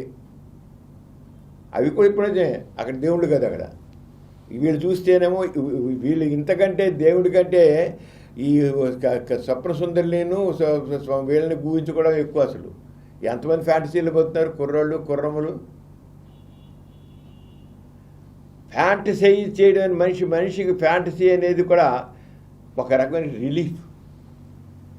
ఫ్యాంటసీస్ కూడా సైకలాజికల్ రీత్యా మనిషికి నువ్వు ఫ్యాంటసైజ్ చేస్తే నీకున్న టెన్షన్స్ అన్నీ రిలీఫ్ వచ్చేస్తాయి. ఎందుకని? బ్రేక్ ఇచ్చావు, నీ స్ట్రెస్కి బ్రేక్ ఇచ్చావు. వాటిని ఒక్కసారి బుర్రలోంచి తొలగించావు. నీ బుర్రలో ఏ స్ట్రెస్ అయితే ఉందో ఆ స్ట్రెస్ నేను ఇబ్బంది పెడుతూ ఉంటుంది, నేను బాధ పెడుతూ ఉంటుంది. ఫ్యాంటసైజ్ చేసినప్పుడు కల్పనలో ఉన్నప్పుడు, ఆ ఫ్యాంటసీ అంటే ఊహాకల్పనలో, కల్పనలో ఉన్నప్పుడు, ఊహల్లో ఉన్నప్పుడు నీకు బాగా ఊహించేసుకో, ఇలా ఉంది అలా ఉంది, ఆహాహా నేను చేసి లేదా ఒక బాయ్ ఫ్రెండ్ గర్ల్ ఫ్రెండ్ ఒకరు కట్టిగా కౌలించుకున్నాం, ముద్దు పెట్టుకున్నాం, ఆహా ఇలా చేసాం అలా చేసాం అనుకున్నారు చాలు, చాలా చక్కగా ఉంటుంది అనుకూలంగా చేస్తే. మెడిటేషన్ కూడా అంతే. అంతేగాని ఊహించుకో, చెయ్యి అలా చెయ్యి అంటారు. ఏముంది ఫ్యాన్ హిప్నోటైజ్ చేసి దాన్ని సెల్ఫ్ హిప్నోసిస్ అంటాం. అంచేత భగవంతుడినే ధ్యానించడం వల్ల నీ మనసు పేకోవడం కోసం దీన్ని ఏమంటాం మేము దీన్ని ఫ్యాంటసీ చేయడం అంటాం. మెడికల్ ల్యాంగ్లో ఫ్యాంటసీ ఇస్తే నీకు ఆ స్ట్రెస్ బ్రేక్ అవుతుంది, టెన్షన్స్ బ్రేక్ అవుతాయి, హాయిగా రిలీఫ్ వస్తుంది. దానికి మెడిటేషన్ పేరు పెట్టి దానికి ఎక్కడలేని గొప్ప పేరు చేసి ఓంకారనాదాలు పెట్టేసి భగవంతుడిని ఊహించుకొని భగవంతుడి దగ్గర వచ్చినట్టు చెప్పి భగవంతుడి వస్తాడని నమ్మకం కలిగించేసేసి మనుషుల్ని మూఢులుగా తయారు చేయడం. ఆ మెడిటేషన్ అనేది మనుషుల్ని మూఢులుగా తయారు చేయడం అంతే. అంతే అలాగా కొందరు ధ్యానంలో పరమాత్మ మీద కాకుండా శ్వాస మీద ధ్యాస పెట్టమంటారు. కొందరు శ్వాస మీద ధ్యాస, ఆ శ్వాస మీద ధ్యానం అంటే శ్వాస మీద ధ్యాస. మెడిటేషన్ ఇందరం అలా చెప్పాం. ఇప్పుడు ఇంకోటి ఉంది మెడిటేషన్లో, శ్వాస మీద ధ్యాస. కళ్ళు మూసుకో, ఈ ముక్కు మూసుకో, ఈ ముక్కుతో గాలి నిండుగా పిలువు, బాగా గట్టిగా పిలువు. ఆ పిలిచేవాడికి డాప్రం పొట్టలు రావాలి అని శ్వాస పీల్చుని గాలి పిలువు. మళ్ళీ ఇది మూసుని దీంతో వదిలిపెట్టు, నిండుగా పిలువు, పూర్తిగా వదులు. ఈ రంగా ఒక 5 నిమిషాలు చేసినట్లయితే నీకు స్ట్రెస్ అంతా పోతుంది. ఇది మామూలు మెడిటేషన్, ఇది మాట చెప్పేది. కానీ వీళ్ళు చెప్పేది కూడా శ్వాస మీద ధ్యాస కూడా మళ్ళీ పరమాత్మ వెళ్ళి. ఇంకా ఎందుకు అసలు మనుషుల్ని ఎందుకంత మూఢంగా ఉంచాలి అది నేను అడుగుతున్నాను. మెడికల్ సైన్స్ ప్రకారంగా అడుగుతున్నాను. ఈ లేనిపోని భగవంతుని భగవంతుని అబద్ధంతో కూడుకున్న భగవంతుని ఎందుకు తీసుకురావాలి? నువ్వు ఇలాగా సెల్ఫ్ ప్రొసీజర్లు ఎన్నో గులాబీ తోటలో కూర్చొని మల్లెపూల తోటలో కూర్చున్నావు, మళ్ళీ సొంపంగి చెట్టు కింద ఉన్నావు, ఆ వాసనలు చూస్తున్నా ఎప్పుడు చేసుకో. ఎందుకు మనుషుల్లో మౌఢ్యాన్ని పెంచడానికి ఈ మెడిటేషన్, అది టెస్ట్ రిలీఫ్ కోసే కదా. అంచేత కొందరు ధ్యానంలో పరమాత్మ మీద కాకుండా శ్వాస మీద ధ్యాస పెట్టమంటారు. ధ్యానం అంటే శ్వాస మీద ధ్యాస అంటారు. మనిషి జీవించడానికి మూలం ప్రాణం. ప్రాణం ఉంటేనే చైతన్య జీవి.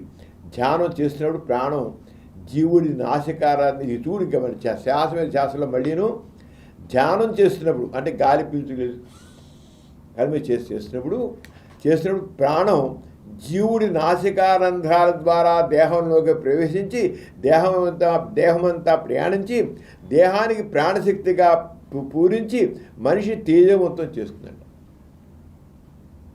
గాలి పీల్చుంటే దానికి ఎంత పెట్టాడు చూడు. గాలి పీల్చుతుంటే ఆ గాలి పీల్చినేంటి ప్రాణం జీవుడి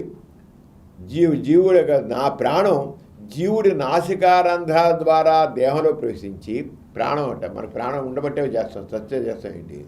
బతుకునేవాడు ప్రాణం వాడే చేస్తారు. ప్రాణం చేయడం ఏంటి? దూరం పోలికి రావడం ఏంటి? ధ్యానం చేస్తున్నప్పుడు ప్రాణం జీవుడి నాసికారంధ్రాల ద్వారా దేహంలో ప్రవేశించి దేహమంతా ప్రయాణించి దేహానికి ప్రాణశక్తిగా పూరించి మనిషి తేజవంతం చేస్తుందట. ప్రాణం ఉండే చేస్తున్నాడు, చచ్చిపోయాడు రచయుడు. బతుకునేవాడే, వాడికి ప్రాణం ఇంకో ప్రాణం వెళ్ళడం ఏంటి అసలు? ఇలా ప్రాణం ముక్కు ద్వారా శరీరంలో ప్రయాణిస్తూ తిరిగి శరీరం నుండి బయటకు వస్తూ ఎంతో గొప్పతనాన్ని కలిగిస్తుందంట ప్రాణం. ప్రకృతిలో ఉన్న జీవ చైతన్య శక్తి, జీవనాధార శక్తి ధ్యానంతో అనుభూతుందంట. ధ్యానం వల్ల ఆధ్యాత్మిక ధ్యానం అలవాటమే కాక శారీరక దారుఢ్యం కూడా పెరుగుతుందట. ఇదమ్మా అంటే ఆస్తికత్వం మనుషుల్ని మౌఢ్యంలోంచి భగవంతుడితో ముడిపెట్టి ఏ రకంగా చేస్తుంది? అబద్ధాలు చెబుతూ మనుషుల్ని అబద్ధాలు చెబుతూనే. కొంతమంది ఏమంటారంటే వాళ్ళు చెప్తే కానీ చేయరండి, అందుకని వాళ్ళు చెప్పి చేస్తే అది ఆరోగ్యానికి మంచిది అవుతుంది. అంచేత స్ట్రెస్ తగ్గాలంటే ధ్యానం కావాలి కనుక ప్రాణాయామం అని అన్నాను, లేదా మెడిటేషన్ అనాలి. స్ట్రెస్ మన జీవితంలో ఎన్నో స్ట్రెస్ వస్తుంది కనుక, లేదా శ్వాస మీద ధ్యాస ఇది ఇలా చెప్తే ప్రాణం చెప్తే అలా కబుర్లు చెప్తేనే చేస్తారండి అంటారు. కానీ ఆ రకంగా మూఢనమ్మకాన్ని పెంచి పోషిస్తే అదే నిజం అనుకోవడం వల్ల సమాజ ప్రగతికి దెబ్బతింది. నిజం చెప్పు. నీలో స్ట్రెస్ ఉంది, ఆ స్ట్రెస్ తగ్గాలంటే బ్రీతింగ్ ఎక్సర్సైజ్ చెయ్యి, మనసు పెట్టి చెయ్యి చెప్పు. అది వల్ల లాభం ఎక్కువ. అంతేకాకుండా ప్రాణం లోపలికి వెళుతుంది, జీవుడు లోపలికి వెళుతుంది, తిరుగుతుంది, అంత ప్రాణం లోపల తిరిగి వస్తుంది. ఏంటి అన్సైంటిఫిక్ కబుర్లు? నేను నిజంగా నువ్వు స్ట్రెచ్ ఎక్సర్సైజ్ చేస్తే తప్పకుండా శరీరంలో మనకు 3 సర్క్యులర్ మెయిన్గా ఉంటాయి. ఏంటి? బ్లడ్ సర్క్యులేషన్, రెండోది లింఫాటిక్ సర్క్యులేషన్ అంటాం. బ్లడ్ సర్క్యులేషన్, లింఫాటిక్ సర్క్యులేషన్, దీంతోపాటు బ్రీదింగ్ ఉంటుంది, ప్రాణవాయువు. ఈ 3 మనిషికి చాలా అవసరం. అంతే బ్లడ్ సర్క్యులేషన్ చేస్తానుకో, ఎప్పుడైతే నువ్వు స్ట్రెచ్ ఎక్సర్సైజ్ చేస్తానుకో, చేసినట్టు శరీరంలో ఉన్న కండరాలన్నీ, జాయింట్లన్నీ కూడా, బిగుసులన్నీ కూడా లూజ్ చక్కగా ఫ్లెక్సిబుల్ అయిపోయి అన్నీ చక్కగా ఫంక్షన్ చేస్తాయి. అదే కాకుండా ఎప్పుడైతే నువ్వు చేస్తావో శరీరంలో మామూలుగా కంటే 20 రెట్లు రక్తం తిరుగుతుంది, సర్క్యులేట్ అవుతుంది. ఇప్పుడైతే నువ్వు గాలి ఎక్కువ తీస్తావు, ఎప్పుడైతే ఎక్సర్సైజ్ చేస్తావు గాలి తీస్తున్నట్లయితే ఆ గాలి తీయడం వల్ల ఆక్సిజన్ ప్రతి కణానికి చేరుతుంది. మామూలు కంటే ఎక్కువ ఆక్సిజన్ వెళ్తుంది. ఎందుకంటే మామూలుగా కంటే నువ్వు ఎక్సర్సైజ్ చేసేప్పుడు 25 టైమ్స్ ఎక్కువ. నువ్వు అది రన్నింగ్ కావచ్చు, స్విమ్మింగ్ కావచ్చు, ఏదైనా సరే, లేకపోతే మామూలు ఎక్సర్సైజ్ డ్రిల్ కావచ్చు, ఏ శారీరక సంబంధించిన వ్యాయామం ఏదైనప్పటికీ కండరాలన్నీ సాగుతాయి, ముడుచుకుంటాయి, జాయింట్లన్నీ సాగుతాయి, ముడుచుకుంటాయి, ఆక్సిజన్ తీసుకుంటాం, బ్లడ్ సర్క్యులేషన్ ఉంటే. లింఫాటిక్ సిస్టమ్ అనేది వేరే ఉంది. ఆ లింఫాటిక్ సిస్టమ్ కూడా బాడీలో ఏం చేస్తుందంటే శరీరంలో జాయింట్లో అక్కడ ఉన్నటువంటి ఆ విష పదార్థాలను కూడా తీసుకుని వెళ్ళిపోయి అది మన లింఫ్ రూట్స్ ఉన్నవన్నీ క్లీన్ చేస్తే, స్ప్లీన్ ఇవన్నీ కూడా ఇస్తాయి. బ్లడ్ సర్క్యులేషన్ ఎంత ఇంపార్టెంటో లింఫాటిక్ సర్క్యులేషన్ అంత ఇంపార్టెంట్. ఈ లింఫాటిక్ సర్క్యులేషన్ మనకి ఇమ్యూనిటీ అంటాం. ఆ ఇమ్యూనిటీని కాపాడుతుంది లింఫాటిక్ సిస్టమ్. మనలో ఉన్నటి విష పదార్థాలని శరీరం నుంచి తీసుకెళ్తుంది, జాయింట్లో వాళ్ళని తీసుకెళ్తుంది, దాన్ని లింఫాటిక్ సిస్టమ్ నుంచి స్ప్లీన్లోకి దాన్ని తీసుకెళ్ళి దాన్ని బాగు చేస్తుంది, డిస్ట్రాయ్ చేస్తుంది. లింఫ్ నోడ్స్ తీసుకెళ్ళి డిస్ట్రాయ్ చేస్తుంది. అంచేది ఎప్పుడైతే నువ్వు వ్యాయామం చేస్తావో, ఎక్సర్సైజ్ చేస్తావో, ఎప్పుడైతే అది ఆసనాలు కావచ్చు, వాకింగ్ కావచ్చు, స్విమ్మింగ్ కావచ్చు, రన్నింగ్ కావచ్చు, లేదా నువ్వు ఆటలాడడం కావచ్చు, చెడుగుడు కావచ్చు, కబడ్డీ కావచ్చు, ఇంకోటి కావచ్చు, ఏది కాడు ఆడితే blood circulation, lymphatic circulation, breathing, ప్రాణవాయువు, ఈ 3 చక్కగా యాక్షన్లోకి వస్తాయి. వచ్చి హార్ట్ బాగా పనిచేస్తుంది, హార్ట్ బాగా స్ట్రెంగ్త్ అవుతుంది, బ్రెయిన్కి బాగా సర్క్యులేషన్, బ్రెయిన్ చాలా ఆరోగ్యంగా ఉంటుంది, శరీరంలో కండరాలన్నీ చాలా శక్తివంతంగా తయారవుతాయి, మొత్తం ఫీల్ గుడ్ హార్మోన్స్ చాలా దగ్గర రిలీజ్ అవుతాయి, మలినాలన్నీ కూడా క్లీన్ అవుతాయి, జాయింట్లన్నీ కూడా అక్కడ జాయింట్స్లో చేరిపోతాయి కొన్ని విష పదార్థాలు లాంటివి మెటబాలిజం వల్ల, వాటన్నిటిని క్లీన్ చేయడం. లింఫాటిక్ సిస్టమ్ చాలా చక్కగా మనలోని ఇమ్యూనిటీ కాపాడుతుంది, వ్యాధుల నుంచి రక్షణ చేకూరుతుంది. ఇది మెడికల్ సైన్స్, ఇది సైన్స్.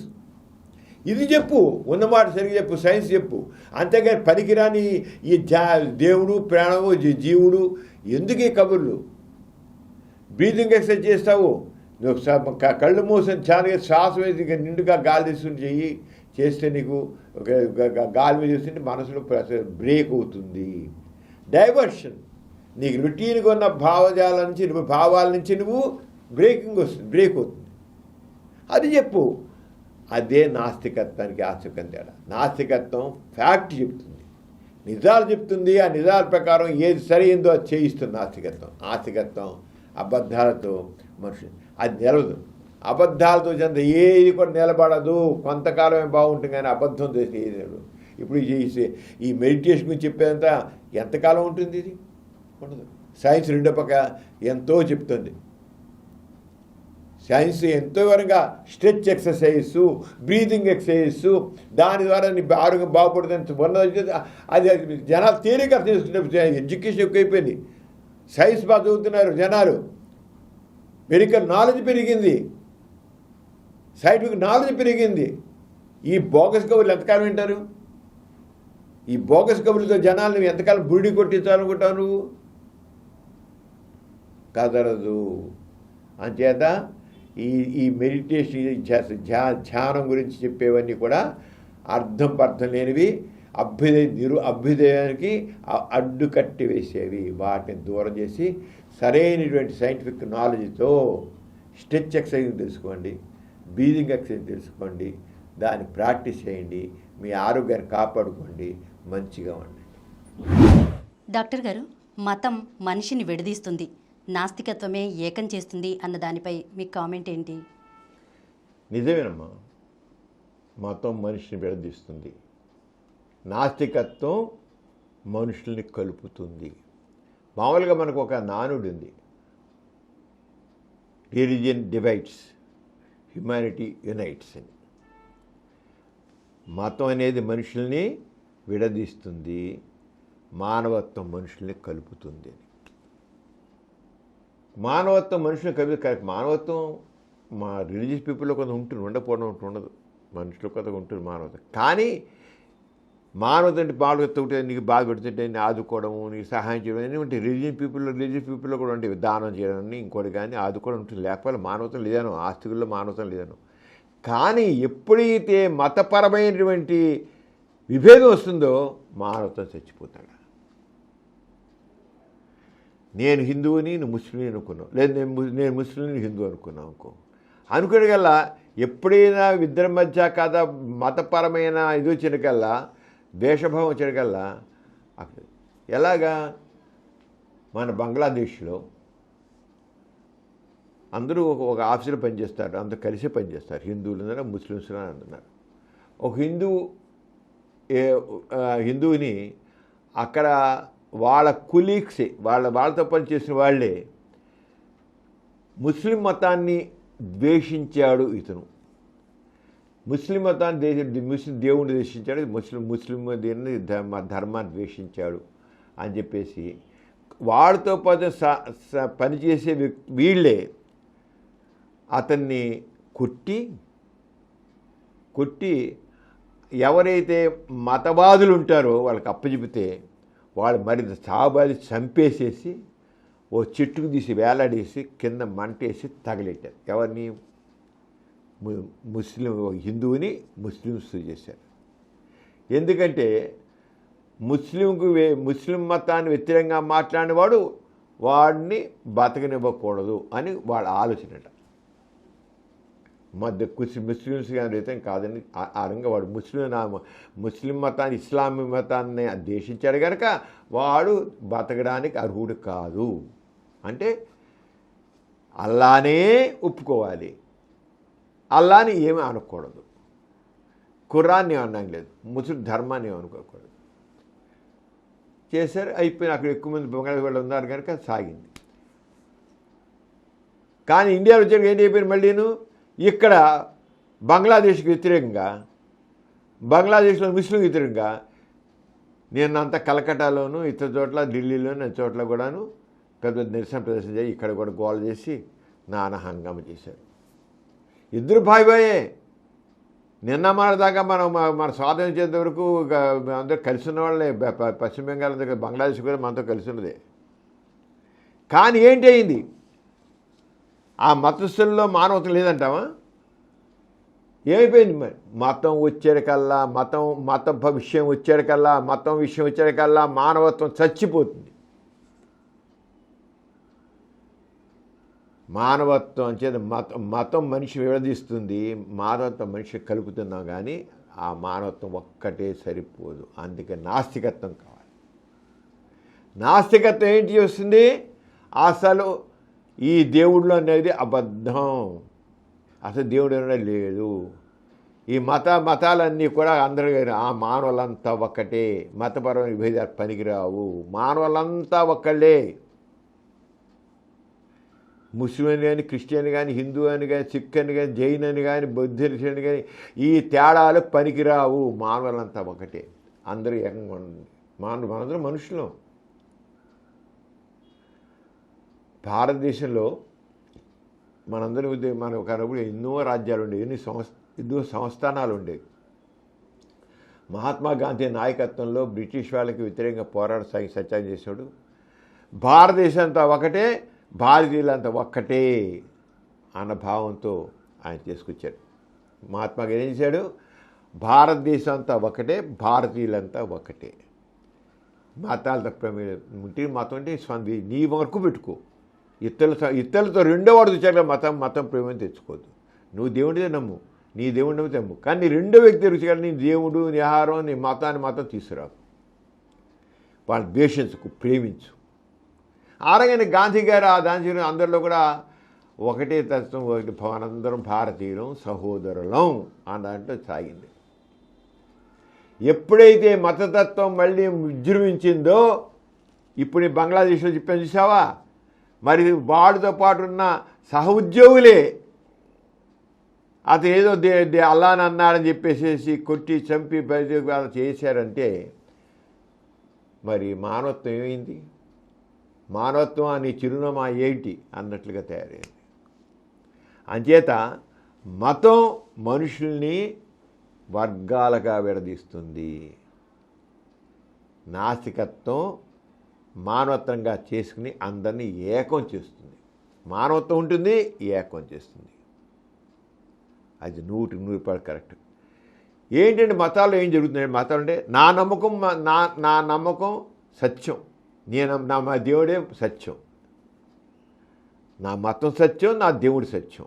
నీ దేవుడు కాదు, నీ దేవుడు సత్యం కాదు, నీ మతం గొప్పది కాదు, నాదే గొప్ప. ఇతరుల దేవుళ్ళు తప్పు, మా దేవుడే గొప్పవాడు, మీ దేవుడు కాదు. ఏంటిది? మతం ఏం చేసి డివైడ్ చేస్తుంది.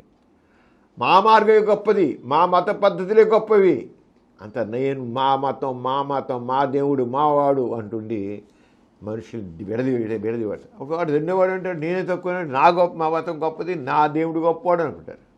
అది విడదీయడం కాదా? ఇప్పుడు చూసేది బంగ్లాదేశ్ సంగతి చెప్పాను నీకేంటి అయిందని. అంత కలుసున్న వాళ్ళే ఏ రంగా వాళ్ళ మతభావంతో, ఏ రంగా దురహంకారంతో వాళ్ళ తోటి ఉద్యోగిని ఏ రంగా చంపిపోయారు, సరి తగిలెట్టారు. అంచేత మతం మనిషిని విడదీస్తుంది. దీని ఫలితంగా అవుతాయి. ఇంకా ఈ మతాలు వచ్చేగల మతంలో మరి అనేక రకాల మతాలు వచ్చాయి. మరి ఆ మతాలు ఇంకా ఉపయోగకు వచ్చేసాయి. ఈ మతాన్ని నమ్మేవాడు తేడా వచ్చి ఈ రంగా విభజన చేస్తున్న మనుషుల్ని. ఇక లేని ఒక మనిషిలో ఏ రంగం లేకుండా ఉండే. అంచేత ఎన్నో రకాల వస్తాయి. మన చరిత్ర తీసినట్లయితే కూడా ఈ విషయం చరిత్ర తీసినట్లయితే ఎన్నో మత యుద్ధాలు జరిగాయి. మత యుద్ధాలు, మన రిలీజియస్ వార్స్ అసలు తీసుకున్నట్లయితే ఈ మతాలు చేసినట్టే ఘోరాలు ఎంత అంతా కాదు. మతం మానవత్వాన్ని నిలబెట్టలేదు, మానవత్వాన్ని చంపేస్తుంది అనేది మాత్రం ఖచ్చితంగా మనం చెప్పగలం. ఊరే కబుర్లు అందరూ దేవుని బిడ్డలే అంటారు. ఏ దేవుని బిడ్డ? నా దేవుడు నా గొప్ప, నీ దేవుడు నీ గొప్ప, ఇంకోటి దేవుడు గొప్ప. అసలు లేని దేవుణ్ణి పెట్టుకుని మనుషులు మానవోమం సృష్టిస్తున్నారు. ఎవరి దేవుడు గొప్పే, కానీ నా దేవుడు గొప్ప, నీ దేవుడు పనికిరానివాడు. హోమాలు లక్షలాది మంది మత యుద్ధాలు చూసినట్లయితే మన క్రీస్తు శకం 300 నుంచి 700 మధ్య దాంట్లో క్రిస్టియానిటీ అప్పుడు రోమన్లు అంటే రోమన్ స్టేట్ రిలీజియన్గా ఉండటంతో రోమన్ స్టేట్ రిలీజియన్గా క్రిస్టియానిటీ వచ్చింది. అప్పుడు క్రిస్టియన్స్కిను పీగన్స్కి మధ్య 4th centuryలో 4వ శతాబ్దంలో ఎన్నో మత యుద్ధాలు చెప్పుకున్నారు, పీగన్స్ను క్రిస్టియన్స్ను. అలాగే మరి 7వ శతాబ్దం 8వ శతాబ్దంలో మత యుద్ధాలు చెబుతాను. మత యుద్ధాలలో దేనిబడు ఇస్లామిక్ మతం, ముస్లిం మతాన్ని వాళ్ళు పెంచుకుంటూ వెళ్తున్నారు, వ్యాప్తి చేసుకుంటూ వెళ్తున్నారు. అప్పుడు వేసుకెళ్తుంటే మిడిల్ ఈస్ట్లోను, పర్షియాలోను, నార్త్ ఆఫ్రికాలో కూడా క్రిస్టియన్స్కి ముస్లిమ్స్ మధ్య మత యుద్ధాలు జరిగాయి. మా మతం గొప్పదని మా మతం గొప్పతే వీళ్ళు పెంచుకుంటే మతం చూపి వ్యాప్తి చేసుకుంటా మతాలు వ్యాప్తి చేసుకుంటూ వేరు అడలే. అలాగే 1000వ శతాబ్దం నుంచి 15వ శతాబ్దం వరకు మధ్యకాలంలో, ఆ మధ్య అంటే 500 సంవత్సరాలు అది పెద్ద చాలా భయంకరమైన మత యుద్ధాలు జరిగాయి. క్రీస్తకం 1000 నుంచి ఇప్పుడు 2000 శకంలో మనం 2000 అంటే 1000 సంవత్సరాల క్రితం 500 సంవత్సరాల పాటు 500 సంవత్సరాల పాటు మతం ఎంత హేట్రెడ్నెస్ని తీసుకొస్తున్నా అర్థం చేస్తుంది మనకి. మతం ఎంత ఇదిగా మనుషుల మధ్య ఎంత వైషమ్యాన్ని తీసుకొస్తుందో ఆ పీరియడ్ తెలుస్తుంది. ఒక 1000 సంవత్సరాల క్రితం 500 సంవత్సరాల పాటు జరిగింది. దాంట్లో దాన్ని ఏమంటే రిలీజియస్ క్రూసియేడ్స్ అన్నారు. ఆ క్రూసియేడ్ క్రిస్టియన్స్, యూరోప్లో క్రిస్టియన్స్ ముస్లిమ్స్ రూలర్స్ మధ్య చెప్పలేని యుద్ధాలు జరిగాయి. దానివల్ల ఎంత ఇంకా అలాగే ఈ జెరూసలేం పట్టుకోవడం కోసం చేశారన్నమాట. ఈ చేసుకుని దీంట్లో కొన్ని millions of people died. Millions, లక్షల మంది, లక్షలు, 1 మిలియన్ అంటే 10 లక్షలు, మిలియన్స్, 1 కోటి మంది చనిపోయి ఉంటారు. దేనికోసం? హిందూ కాదు ముస్లిం అండ్ క్రిస్టియన్స్ మధ్య బలిదానాలు చేస్తున్నారు. మా మతం గొప్పది, మా దేవుడు గొప్ప అని ఇద్దరు క్రూసేడ్స్, రిలీజియస్ క్రూసేడ్స్. దాంట్లో వాళ్ళ మతం కోసం చనిపోవడం చాలా పుణ్యం అనుకుని చచ్చిపోయారు. చంపుకున్నారు. ఒకడు క్రిస్టియన్ పేరు చంపితే ఒకడు ముస్లిం పేరు చంపుకున్నారు. మా దేవుడు గొప్పది, మా దేవుడికి క్రూసేడ్స్ జరిగేలాగా ఇలా మిలియన్స్ ఆఫ్ పీపుల్ దేర్. ఆ రంగా దాంతో ముస్లిమ్స్ మధ్య క్రిస్టియన్స్ మధ్య చెప్పలేనంత హేట్రెడ్నెస్ డెవలప్ అయింది. ఇదా మతం చేసేది? ఇదా దేవుడు వాళ్ళని రక్షించేది? ఇదా దేవుడు అనేవాడు చెప్పి వాళ్ళు నేర్పింది? ఏంటి మతం నేర్పింది? మతం ఏ రంగా మానవత్వాన్ని నిలబెడుతుంది? మతం మానవత్వాన్ని నిలపదు, మతం మనుషులు కలపదు. మతం వదులుకోకపోతే ఈ రంగానే జరుగుతుంది. అసలు కాన్ఫ్లిక్ట్స్ ఎలా ఉందంటే ఇంత ఇస్లామిక్ అండ్ క్రిస్టియన్స్ ఇంకా కాన్ఫ్లిక్ట్స్ అన్నమాట. అలాగే ఇస్లాంలోనే అంటే ముస్లిమ్స్ మధ్య షియా సున్నీ, దాంట్లో మళ్ళీ 2 తెగలు, షియా జాతి, సున్నీ జాతి. ముస్లిమ్స్లోనే ఇస్లామిక్ దీని రిలీజియన్లోనే షియా తెగ చెందిన వాడు, సున్నీ తెగ, వీళ్ళిద్దరు కూడా కొంత చంపుకున్నారు. ఒక మొదటి హిందువులో వీరశైవులు అనేవాడు,